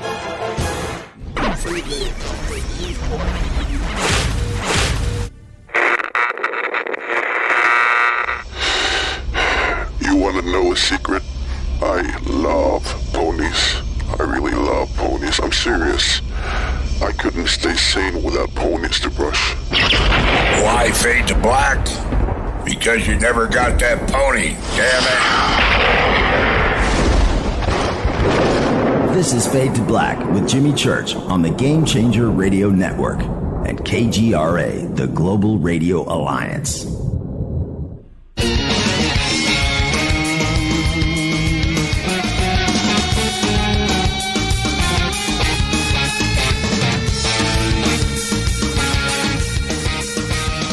Welcome back. Fade to Black. I'm your host, Jimmy Church. Our guest tonight, Nadine Lalich. Tomorrow night, Del Bigtree's going to be here, producer of the film Vax. We've all heard the reports about vaccinations and coronavirus. That means Del Bigtree tomorrow night. And tonight our guest is Nadine Lalich. And we're talking about, well, her new book, which is called Alien Experiences, Book 2, Evolution, Coming to Terms with the ET Presence.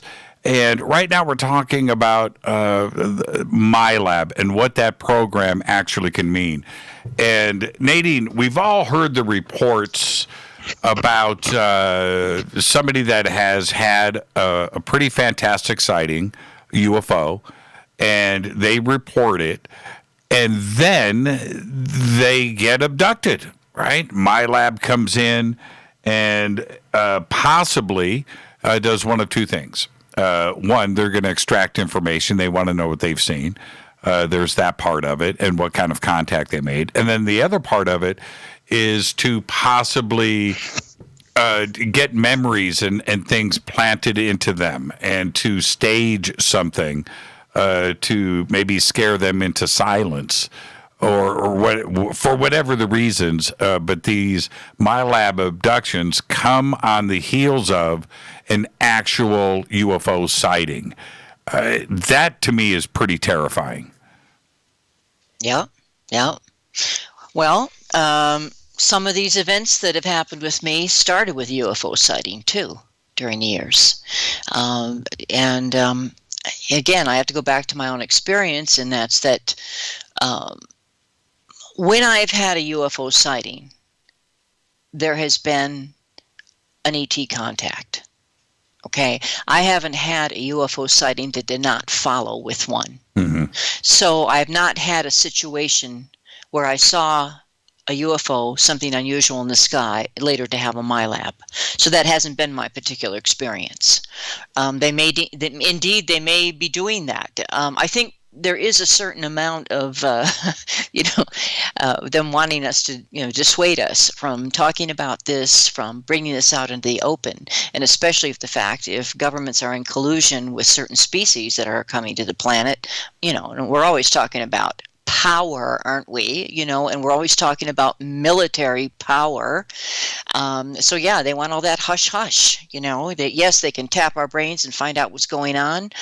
Whether or not I have, if you were to address whether or not I have been personally hijacked by military in order to shut me down or present a false information, I don't think that's happened to me personally.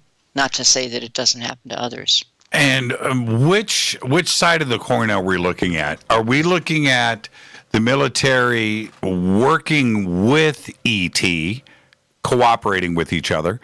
Are we looking at something that is not in the military's control, that this is an ET thing and the military is there because they're allowed to be there?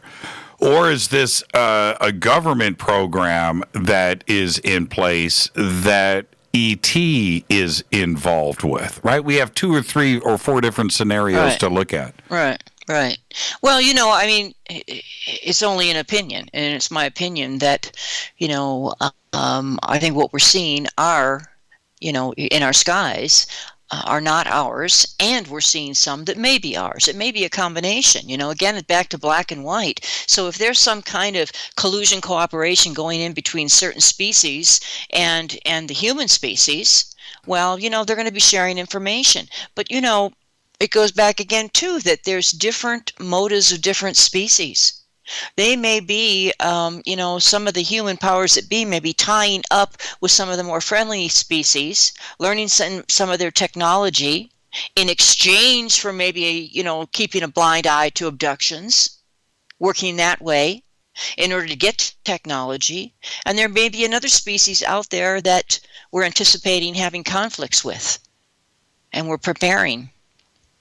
In your experience, when you were observing the military there, did the military seem in control? Or were they more, how should I say this? I don't want to say submissive. You know what I mean? Taking orders from ET. But how did it appear to you? Well, there's been, in that particular instance, I would say it actually there were two things going on in the front of that building and in the back of the building. In the back of the building, it was like some kind of a social event. And let's face it, even with humans, what do? We make nice, right? Right, Get what we want. Sure. We play nice so that we can, have all our needs met, right? And negotiate more easily. That was happening in the back. And I didn't see any threat or anything there. When it was in the building and the front, it was... it appeared that those that were dressed in uniforms, officer uniforms, seemed to be very much in control. And what else was very interesting, and there was one gentleman that I saw in that particular experience that I later saw in another one. Oh. The same gray-haired gentleman in the same military outfit. And in the second experience where he was there, he actually said to me, "You did a good job." They had us working at monitors, trying to push buttons, showing what we had seen, what we had not seen. It was almost like a computer monitor slanted back, and these pictures would come up, and you would have to push it. And a whole room full of uniformed officers on the other side of the glass were watching us, and we would have to push these buttons. And then when we pushed them, then another one would come up. And in essence, it was, what have you seen? That's what it was about. And if you'd seen it, you push the button. And I was in a room with another man at the time who was very, very rebellious and telling me, don't tell them anything, don't tell them anything. But what was really curious there is that same man showed up in those two situations. They were very different, but he showed up. I wanted to ask you about the building real quick. I want to come back to these screens and what you're seeing there, but the building itself, and you said it looked just like something we would, you recognize it as right. Human. Do you think that we built it, or do you think that E.T. built it for us? No, it was definitely human built. No, it was something human built, and this was almost like, in a way, like a fancy hotel, sort of. So there's some kind of collusion going on. They're coming and going in this underground facility. Things are happening. Ships are being built. Some kind of experimentation is taking place. It's humans, and it's a variety of ETs taking place here. That may be where people come and stay when they come into this facility. And they stay there. And certainly and it was such a huge cavern, this thing, you're talking about massive, that the idea of building this building and this bottom floor of this huge cavern is really not a big deal. There's plenty of room for it, okay? And so if you were going to have people of power come visiting and see what's going on in this particular facility, they're going to want to stay someplace. And it would make sense that there could be something set up there for them to come, some kind of lodging or something. And that's what it really looked like. Do you have any idea where this was in the United States? Well, I don't have any way of proving it. Okay, I have no way of proving it. I know it was in the Southwest, definitely. And it's either, I lean towards where I'm living now, which is New Mexico. And I thought it was very interesting that I was so compelled to come back here. I've lived here in the 90s when all this stuff started. After my first experience, I was just obsessed with moving out here from California. And I did. I was here in 9 weeks after that experience. I don't know why, but I was compelled. And then, of course, my experience is so intensified. But I could tell you that it looked very much like New Mexico. So you feel, right. Well, because the time to get there, right? I mean, you're abducted in your home, right. And the time to get there and get back, it's got to be like in the area. Right. This thing happened to me. This one we're talking about here, let's see, in the 2008 one, I was living in Laguna Woods, California at the time. But I can tell you, like I said, I don't know why I keep thinking something happened here in New Mexico, but I know it was the Southwest. Now, the time frame involved, from when this thing happened, which would have been in the very beginning of the evening, how many hours would it take? Would a normal craft be able to travel that fast? I don't know. But it was desert. Right. It was absolutely desert. What? Okay, on the screens, I've got 80,000 questions in my brain. But going back to the screens, do you remember what you were seeing? Was it about aliens or was it about past human history? What was What were you? All right. Now, are you talking? If you're talking about what I'm telling you, the big black boxes. Yeah. When you're pressing the buttons and they're observing you, and he said, "Good job." That is a second event that happened, and that had to do with a base that was underwater. It was a separate event that happened where I was with another gentleman, but the guy with the silver hair in the uniform, he showed up again. Okay? When it comes to seeing, when the ETs are presenting something, they're showing it in a hologram that levitates in the air. Whether they're showing devastation, whatever they may be showing you, they show it in a hologram that's projected. And it's really in mid-air. The other things that I saw with them was monitors that looked like, when it came to the humans, it was monitors that we actually sat in front of us, and we had to push the buttons. Right. When I was downstairs in the 08 experience underground, I didn't have any equipment like that in front of me.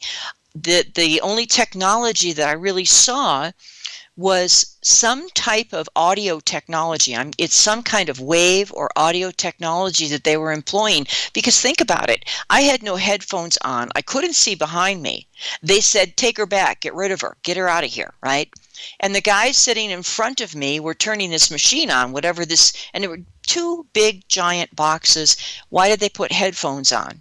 There had to be something that they needed to block. Right. Some audio sound, something or vibration they had to block. So that's the technology I saw in that particular experience. So the monitors that were tilted back and you're pressing the buttons? Yes. Do you remember the pictures that were flashing on the monitors? Yes. It was pictures of crafts. It was pictures of ETs, different species. Interesting. But they didn't talk to you. They didn't ask you questions. A guy had a heart monitor on us, and he was in a lab coat, leaning over us, looking, getting us sit down. But what also was interesting on that particular experience is they did not bring me into the room until they had us through a hazmat unit. And I thought, what did they do to us? Is there something in us? Because there was a man that was in that experience with me. They took me into a unit on the left with a female nurse. These are all human. And then he went into the right one. And then they dressed us. They took my blood pressure. They injected me with something. They checked my heart rate. Just normal things. Had put me into this blue, like a blue smock that you get with the doctors in your hospital. And then they walked me into that room, set me down. The man was already there, dressed the same way. He'd gone into the other area, and we were sitting there in front of these monitors. And they were telling us, push the buttons, what you've seen. That was it. And when I sat down with him, the room through the glass was dark to begin with when we first sat down there. And he was saying, don't talk to him. He was so angry. Don't say anything to them. And again, we're talking, this is something I heard with my ears. The man's talking with his mouth. Mm-hmm. And that's the difference when you're with people. They're not doing telepathy. Mm-hmm. Mm-hmm.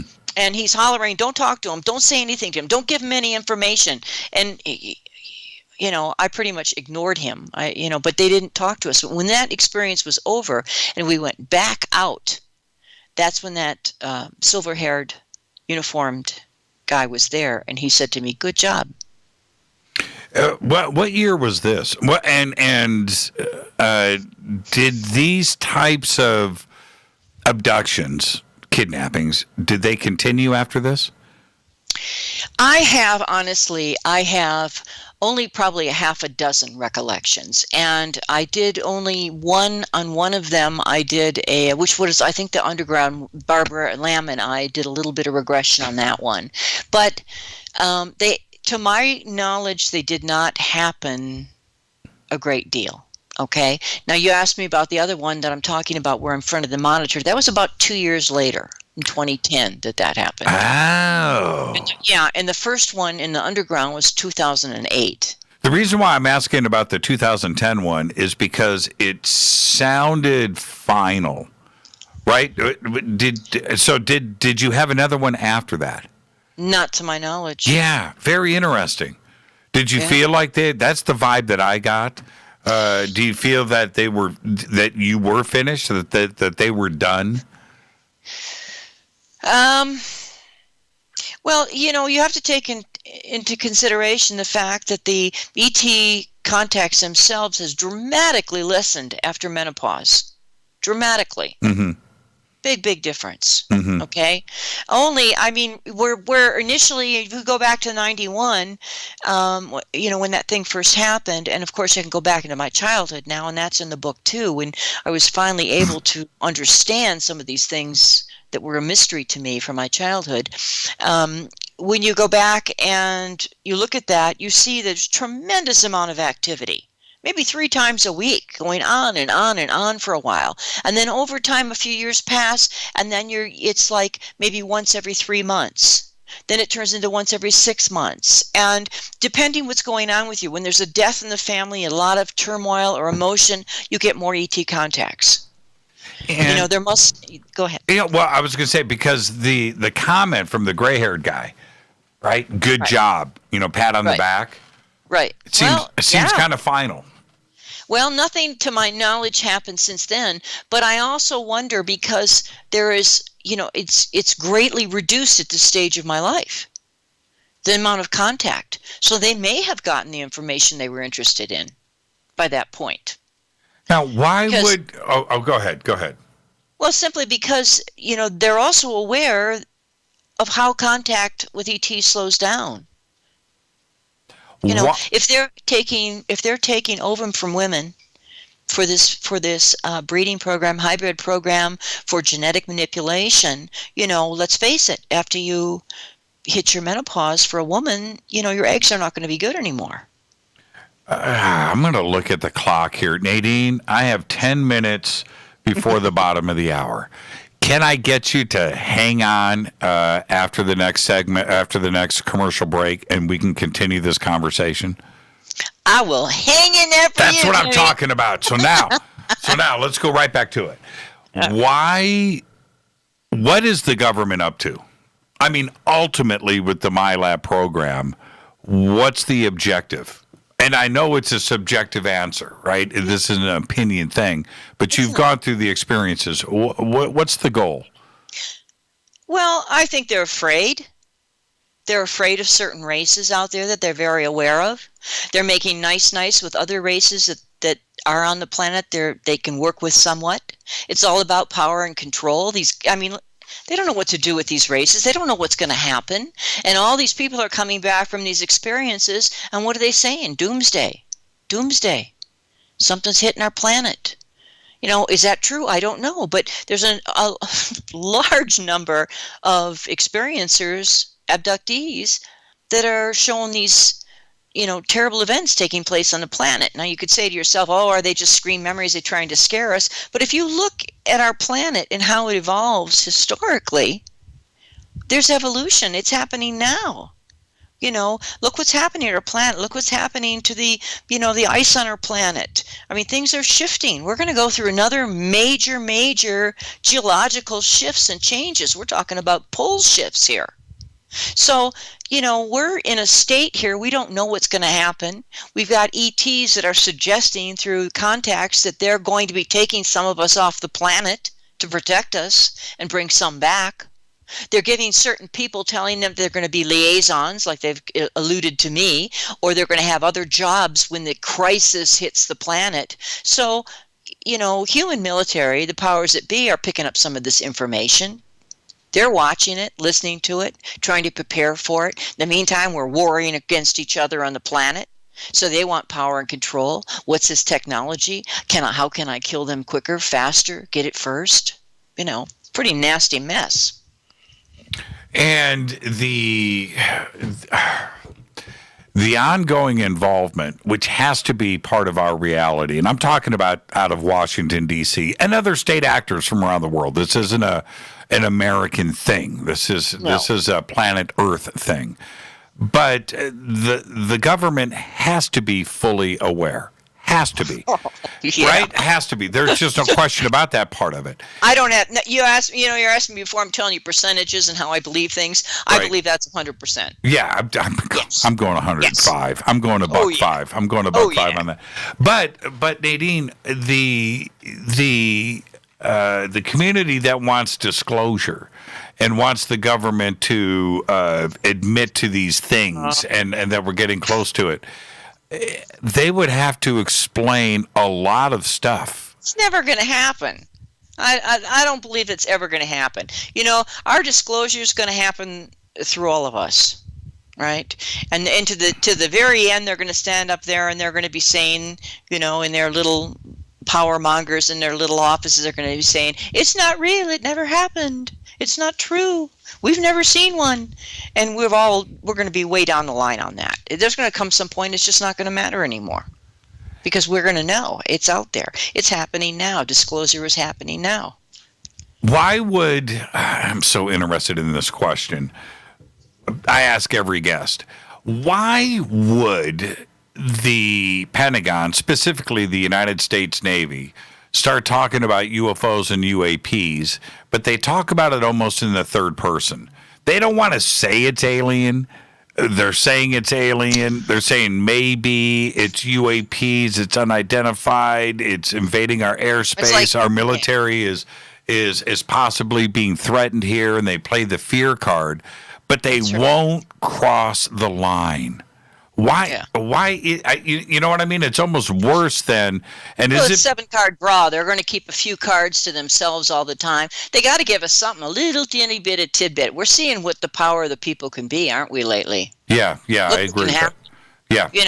And this movement of disclosure is growing and growing and growing. And it's wonderful because we have shows like yours. We have shows all over the internet, on the television, everywhere. It's growing, growing, growing.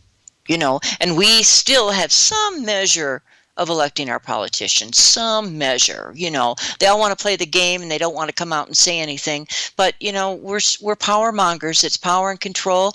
And there's a very small number of people that run the entire planet. Are they don't want to lose it. Yeah, you're right about that. Are they reacting to the popularity of Fade to Black and Coast to Coast and Ancient Aliens? I think it scares them. Yeah. Yeah. Yeah, it scares them. Absolutely. I believe it. And, so they're going to drop a little tidbit now and then, and we grab it and we grab it up, and we spread it all over, But the reality is, do we really, is that really that important? Is that really that important? These people are in secret. But, one of the things with all of this issue, and this is just for me, for my life, is that I live a spiritual life. I when you really start looking at this world and this life, your own life, you see that we are multidimensional in so many ways. Humans are, and there's more to us than just the surface. And if the reason I've been able to process all of this over time is because I have a solid foundation, a relationship to the whole. You can call it God, you can call it the Force, you can call it, the field of infinite possibilities, but I have a relationship to it and I have a place in it. And therefore I know that everything is coming out of the one source and it starts to balance itself out. So these power mongers, whoever they are, lying and cheating, all of the deception will come out eventually. It will come out. We cannot help but to some degree evolve as humans. And what we're doing here, the things we talk about here, is a huge piece of our evolution. And as we step out as a people and become people of the earth, as we step out in consciousness and realize we're not alone, and there's so much more out there in the cosmos, as we do that, we're going to look back at this little planet, and there's things we will no longer tolerate. We're going to shift. We have to shift. And then you couple it with all the geological changes that are going to happen. It's going to get worse. Weather's going to get worse. Things are going to happen. There's going to come a point where cooperation is going to be absolutely vital. I like the way you were talking about it earlier in the show in the beginning when you were talking about, what happened. We thought with COVID we were going to start to see some cooperation, a new day. Right. And maybe we are, though, because all of this anger and this rage is so distressing to all of us. All of it's so sad. It's so distressing. But even when you see anger and rage, what you're seeing at the base of it, what causes it is woundedness. There's nobody, I don't care what the color of your skin is, we are all walking around with wounds, all of us. And the only way these things can heal is to come out. They've got to come out. A wound will fester if it doesn't come out, get acknowledged, get taken care of. And so as awful as all of this is that's been happening, from a spiritual standpoint, what may be happening is something's being cleared up and cleared out. So you may be right when you were talking about COVID. We may be headed towards a more peaceful day, a more peaceful society. And this may actually be a part of it, a catalyst for it. Yeah, it was pretty amazing for me and the rest of the world now. It's just not me. But it was pretty amazing for me to see the calmness that we were going through, being in lockdown, less traffic, less pollution, less crime, less everything. It sucked. It still sucks being at home. Yeah. Right? Yeah. And the economy and jobs and all. Yes, I realize all of that. But there was a calmness to the planet. Yeah. And on a dime, Nadine, 24 hours later, we were in chaos. Chaos. Did you see, I can't remember where it happened, you might recall, where the one lone officer was backed against the store and the crowd was coming towards him. It had gotten semi-violent at that point, and there were, a half a dozen black men that locked their arms around him to protect him. Yeah, I did see that. I think that was beautiful. I mean, it's so easy to say, it's just so easy to get lost in the behavior of some, and miss the behavior of others, to generalize. And so there's some beautiful things going on out there too. It's let's face it, the media loves the drama, and they pump it up and they pump it up, and they love to have it in our face, right? Keep the news going. And the media isn't so wonderful about sharing the good stuff, the stuff that works, the happy stuff, the camaraderie. But it's there. I think it's there in the midst of it. We're just not hearing enough of it. Let's take our break right here. Excuse me. We're going to go right into overtime with Nadine Lalich. I was watching everybody's reaction. Nadine, overtime! Knew it! There was no way this was ending. Yeah, of course not. This is Fade to Black. Our guest tonight, Nadine Lalich. I am your host, Jimmy Church. You can follow me on Twitter at JChurchRadio. You can follow Nadine. It's right there, Nadine Lalich. We've got all the links up in our Twitter feed. We'll be right back after this short break. This is Fade to Black. Stay with us.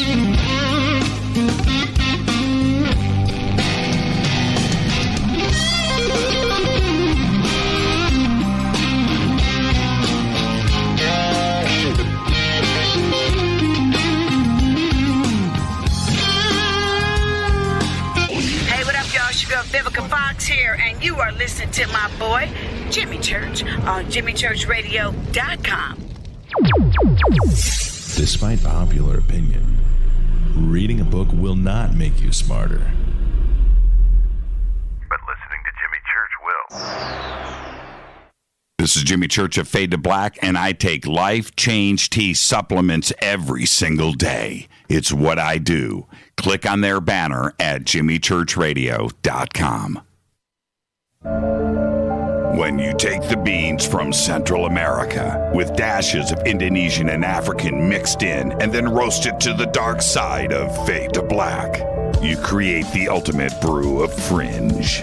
Introducing the Fade to Black blend from Rivermoon Coffee. Yes, Rivermoon's darkest customized roast was created for the love of Fade to Black. The alchemy of masterful roasting and smoking the beans is in every sip of this full-bodied, dark Java. I need my coffee dark, deep, with distinct bittersweet chocolate highlights, just like the bunker. Leaning further into the darkness of the roast is Fade to Black blend from Rivermoon Coffee. Just click on the banner at JimmyChurchRadio.com and use the promo code F2BBLEND for 15% off of your order today. Go Beckley Teppy.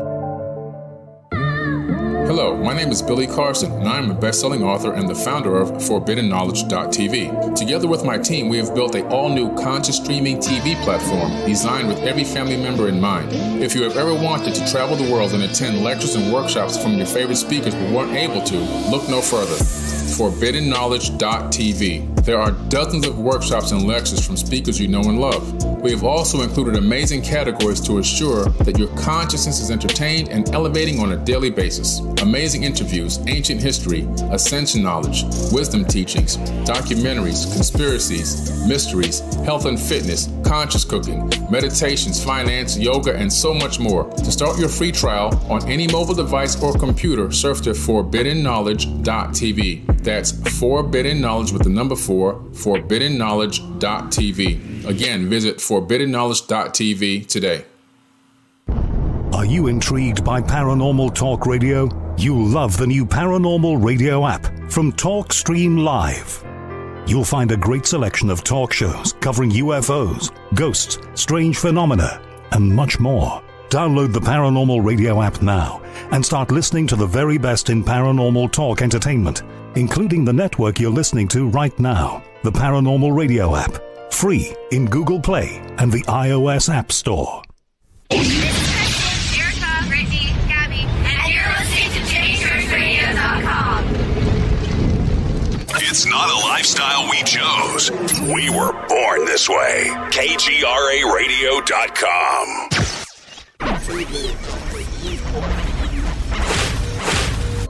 This is KJCR at JimmyChurchRadio.com.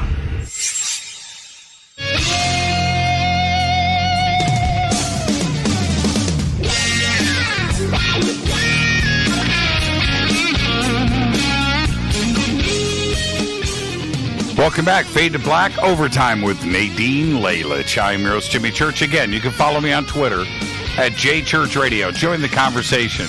Hashtag F2B. You can follow Nadine at Nadine Lalich. We've got everything up right there in our Twitter feed. And Nadine, I want to talk about DNA and the hybrid program. On Wednesday, we're going to have Bruce Fenton here with his new book discussing this very, very important subject. And when I get somebody with the skeptical face on this subject, right? And you know it when it happens.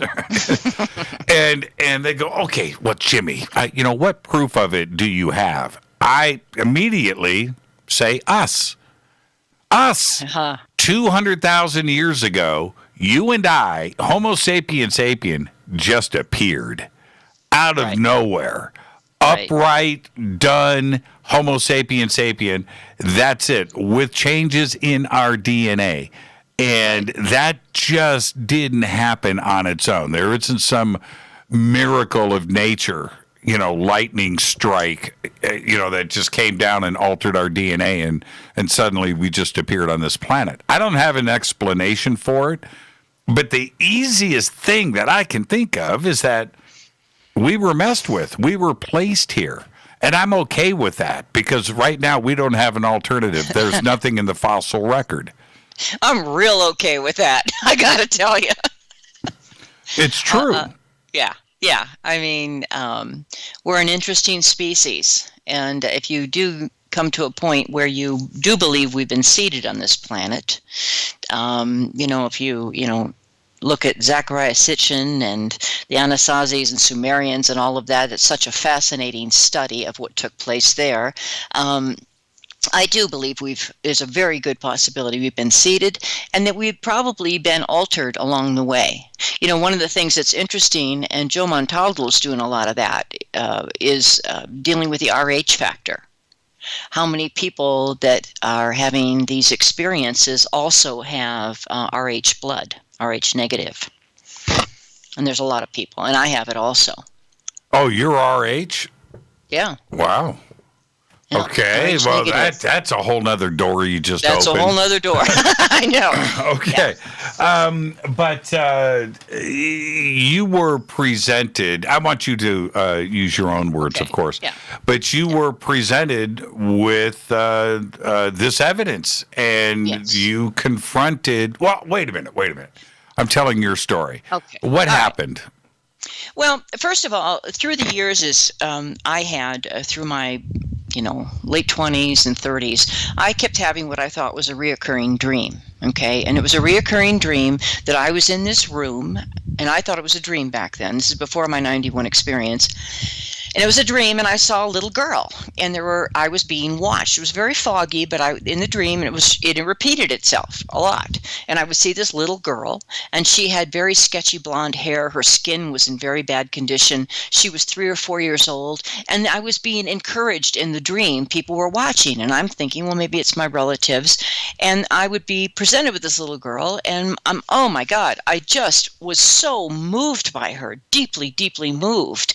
And feeling so committed to her, so much love for her.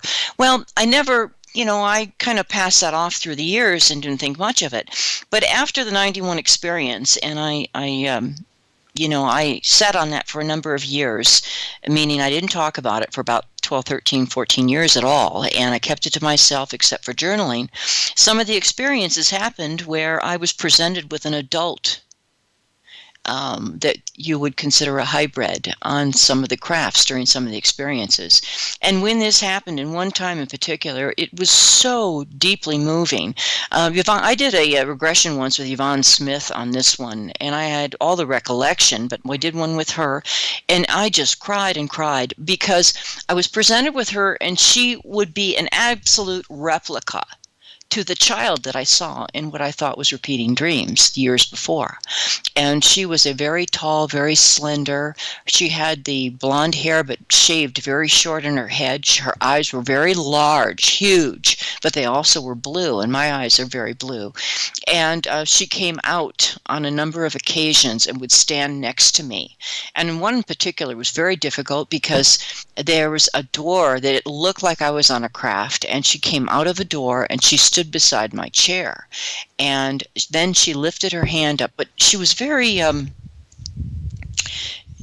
she didn't register. She didn't look at me. The head was very large, the body very slender, small.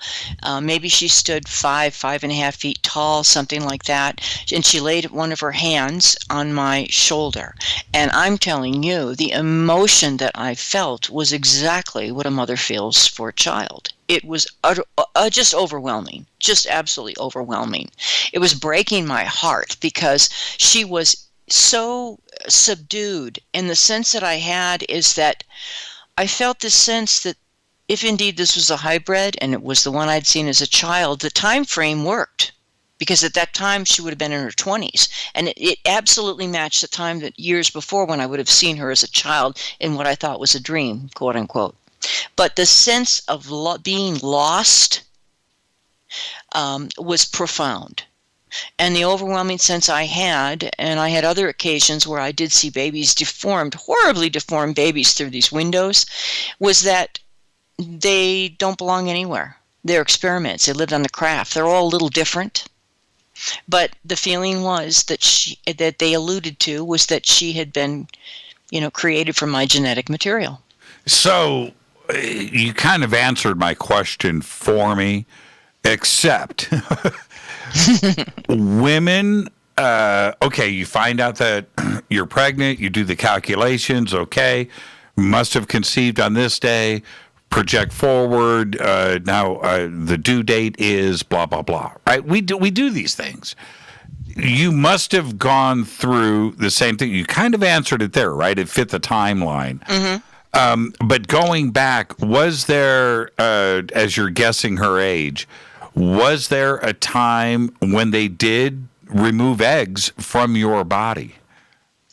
I have recollections of being examined and having, I have a very specific recollection of having needles put into my abdomen and having something sort of like a vacuum hose inserted through my vagina up into my uterus. Right, right. Okay. And several times I lost babies in my life. And one of them with the miscarriages. I had a couple of miscarriages, and one where there was one that I am not sure what happened to it. whether or not do I think she was gestated within my own body, that particular one, I don't think so. I think it would have been more of a test tube baby, if you will, whatever that process might be. Right. But I did have experiences of having them remove something from my uterus on several occasions. When this type of medical procedure is happening, did it seem well practiced? Right? That you weren't the first. Oh, it was very specific. Right. They knew what they were doing. Very specific, very fast, bada boom, bada bang, baby. Right. Mm-hmm. That's kind of creepy. Yeah, it's creepy. It's creepy. And what's really strange to me, though, is my emotional reaction to it. Now, I didn't go into a lot of detail with that one because, as I was telling you earlier, it takes a while to adjust this stuff. Mm-hmm. Even if it happens to you, it's just not something you can accept overnight. It takes a long time. And so I inch my way through the years. Is that a possibility? Yeah. Is that not? I'm not ready for that one yet. Yeah, I'll take that one over there. Yeah, I could see that could be, but then I reject another. It takes a long time. You want your team, your medical team, to have precision, military precision. I don't care what the procedure is. You want your dentist to not have questions about what he is doing, right? Well, also what's interesting is that by the time I was in my, late 40s, I had terrible endometriosis. And I just miscarried naturally, several times. I couldn't hold a fetus. And when you look into a lot of these women who have had these abduction experiences and believe they have been genetically messed with, they suffer endometriosis. It's fairly common with female experiencers. Now that you've had time to recollect, and of course write shows like this and so forth, do you miss the experiences? In other words, if it happened again, are you okay with it? No, you're not. No. No. I mean, I've made peace with it because I brought it into my spiritual world. I made it a piece of my own reality. I integrated it, if you will, in psychology terms. I was able to integrate it finally into my life. And when I left the legal practice, it was easier because I didn't have to worry about what people were thinking, right? Mm-hmm. So I integrated it. But I hope it would never happen again. I'm not one of those. I'm not all, and I know some people are very happy with it. Probably it has to do with a couple of things. It has to do with what type of entities you've come in contact with and what they've done to you. That's one thing. And the second thing is, it's a way of coping, making nice, like the Patty Hearst issue. And sometimes you have to make it nice in order to resolve it within yourself and not be a victim. Nobody wants to be a victim. You have to find your way out of that. You did say, and I found this very interesting because I think I would have had the same reaction when they said, "Let's get her out of here." You're like, no. Let's keep this moving forward. I want to know what's going on here. Because that wouldn't have been that was because there were humans involved. And I was looking, now again, I have a tremendous curiosity, and I was very alert and awake, and I was seeing something I'd never seen before. Sure. This was a human orchestrated event, and it was totally different. I wanted the information. I was curious about the devices and technology that they were using. I wanted to know what that was. Right. I wanted to see what was really happening. Let's get down to the nitty-gritty and the truth of this thing.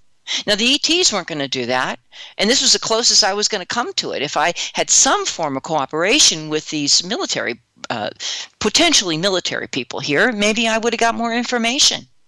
I have a voracious appetite for the information, But as far as, do I need to do it again? No. Do I ever need to have these experiences with extraterrestrials again? No.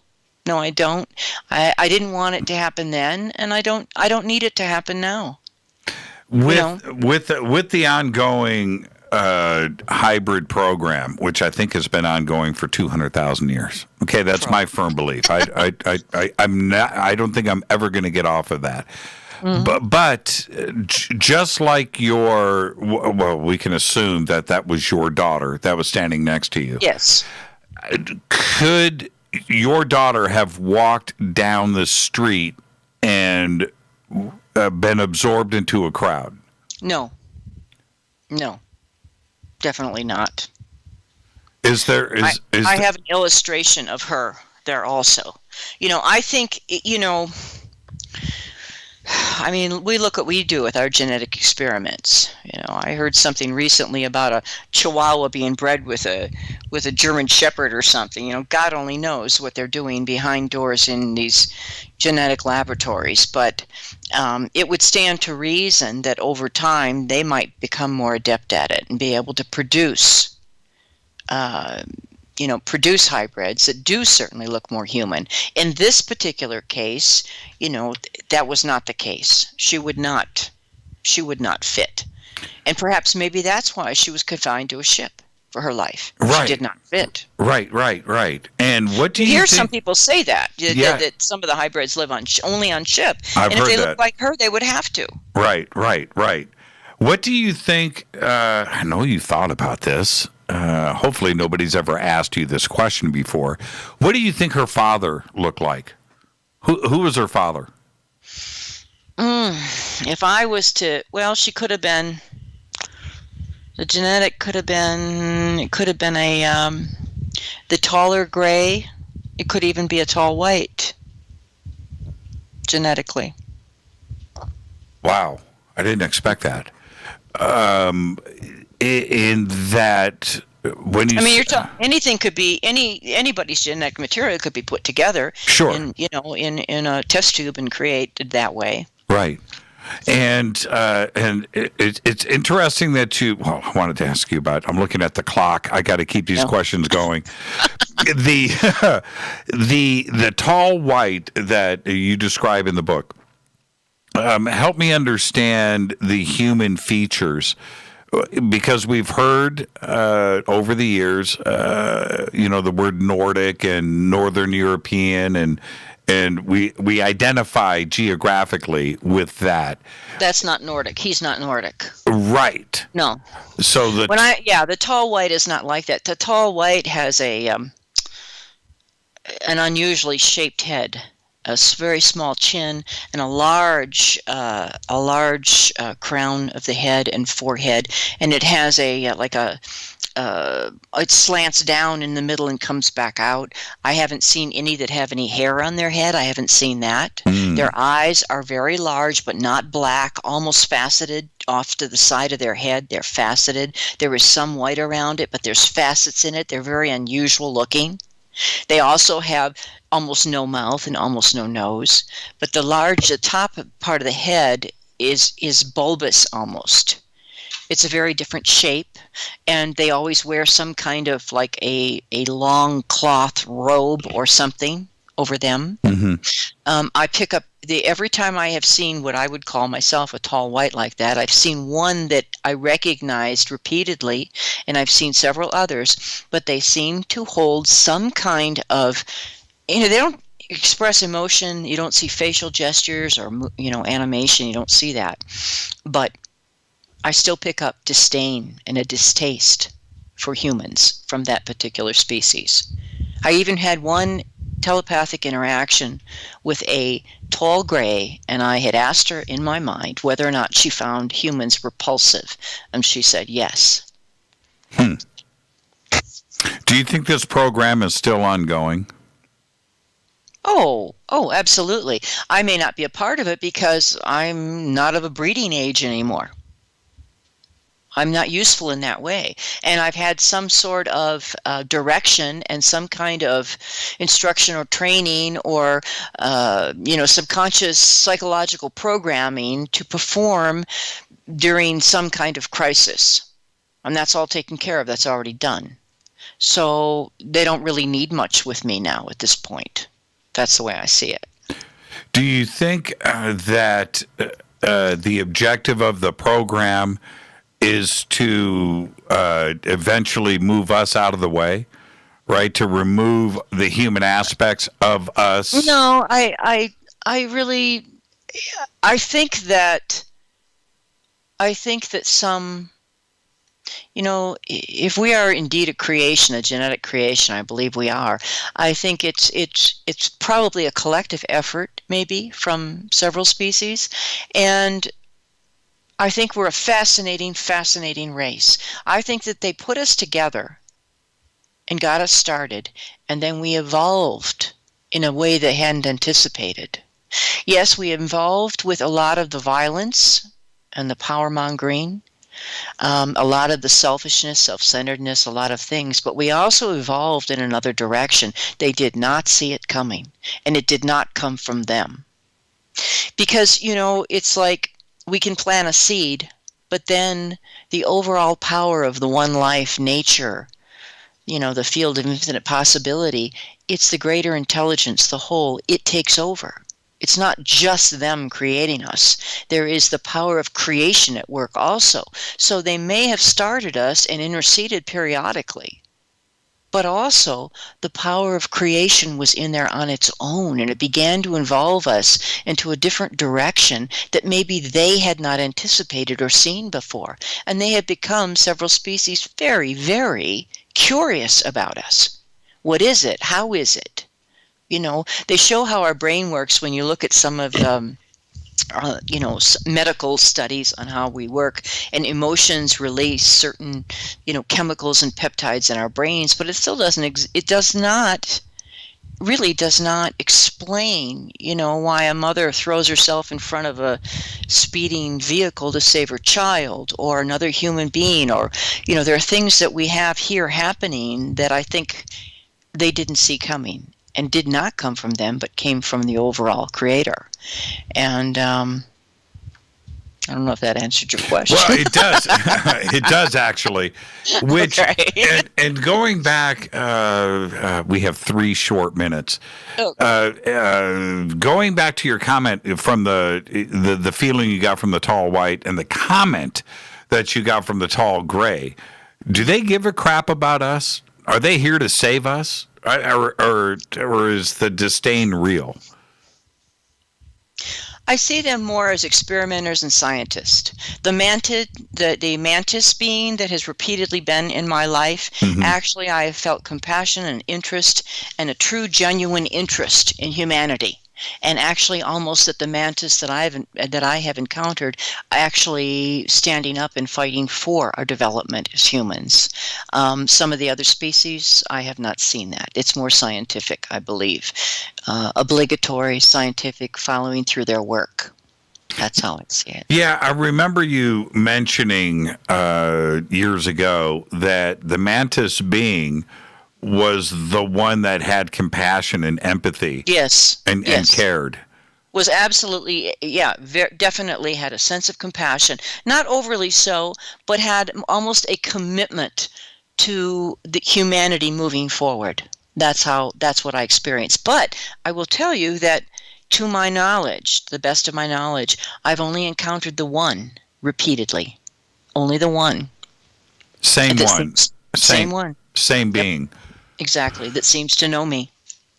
What before I ask you the path forward, is disclosure a good thing, or should we just worry about ourselves? I think our evolution is very important, and I think each of us has a role to play. And this particular arena that we're playing in is on the forefront of our evolution. This will open a doorway for all of us that nothing else can possibly. We can do all the technology in the world, but until our consciousness expands in a greater universal way, we'll stay stuck on this planet. So I think what we're doing, I will continue to do it, to work, research, write books in this area, talk about my experiences. I'm sure you're going to keep doing your shows. I think it's very important, and I think it's primary. I think it's a primary role to move us into the future where we need to go. What a great conversation tonight, Nadine. And it was. I had a blast. Hey, it was worth waiting 6.5 years.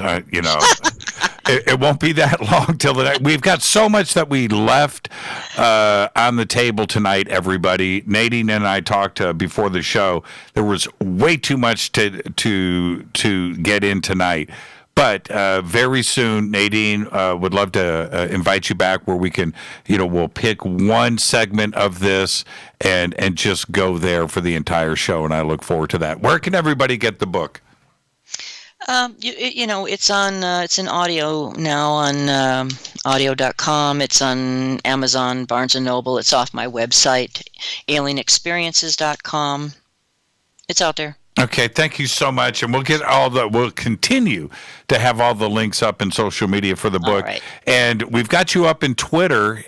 Where can everybody reach out to you if they have any questions? Facebook is a good place for me. I'm just starting on my Twitter stuff, but Facebook is a real good place. Or you can sign up on my website, alienexperiences.com, and I take comments there, and I can write people back. You're the absolute very best, Nadine. Thank you so much. Thank you so much, Jimmy. I appreciate it. What a great conversation. Enjoy the rest of your night, and I want you to be safe, okay? Okay, bye. Nadine Lalich. We just went pole to pole. That was an absolutely fascinating conversation, and Nadine's website, which is alienexperiences.com.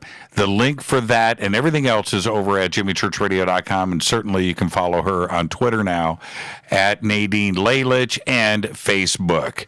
This is Fade to Black. I'm going to get straight out of here and go right to credits because we just went pole to pole with Nadine Lalich. So before I get out of here, I have to say that Fade to Black's executive producer is Rita Camarion.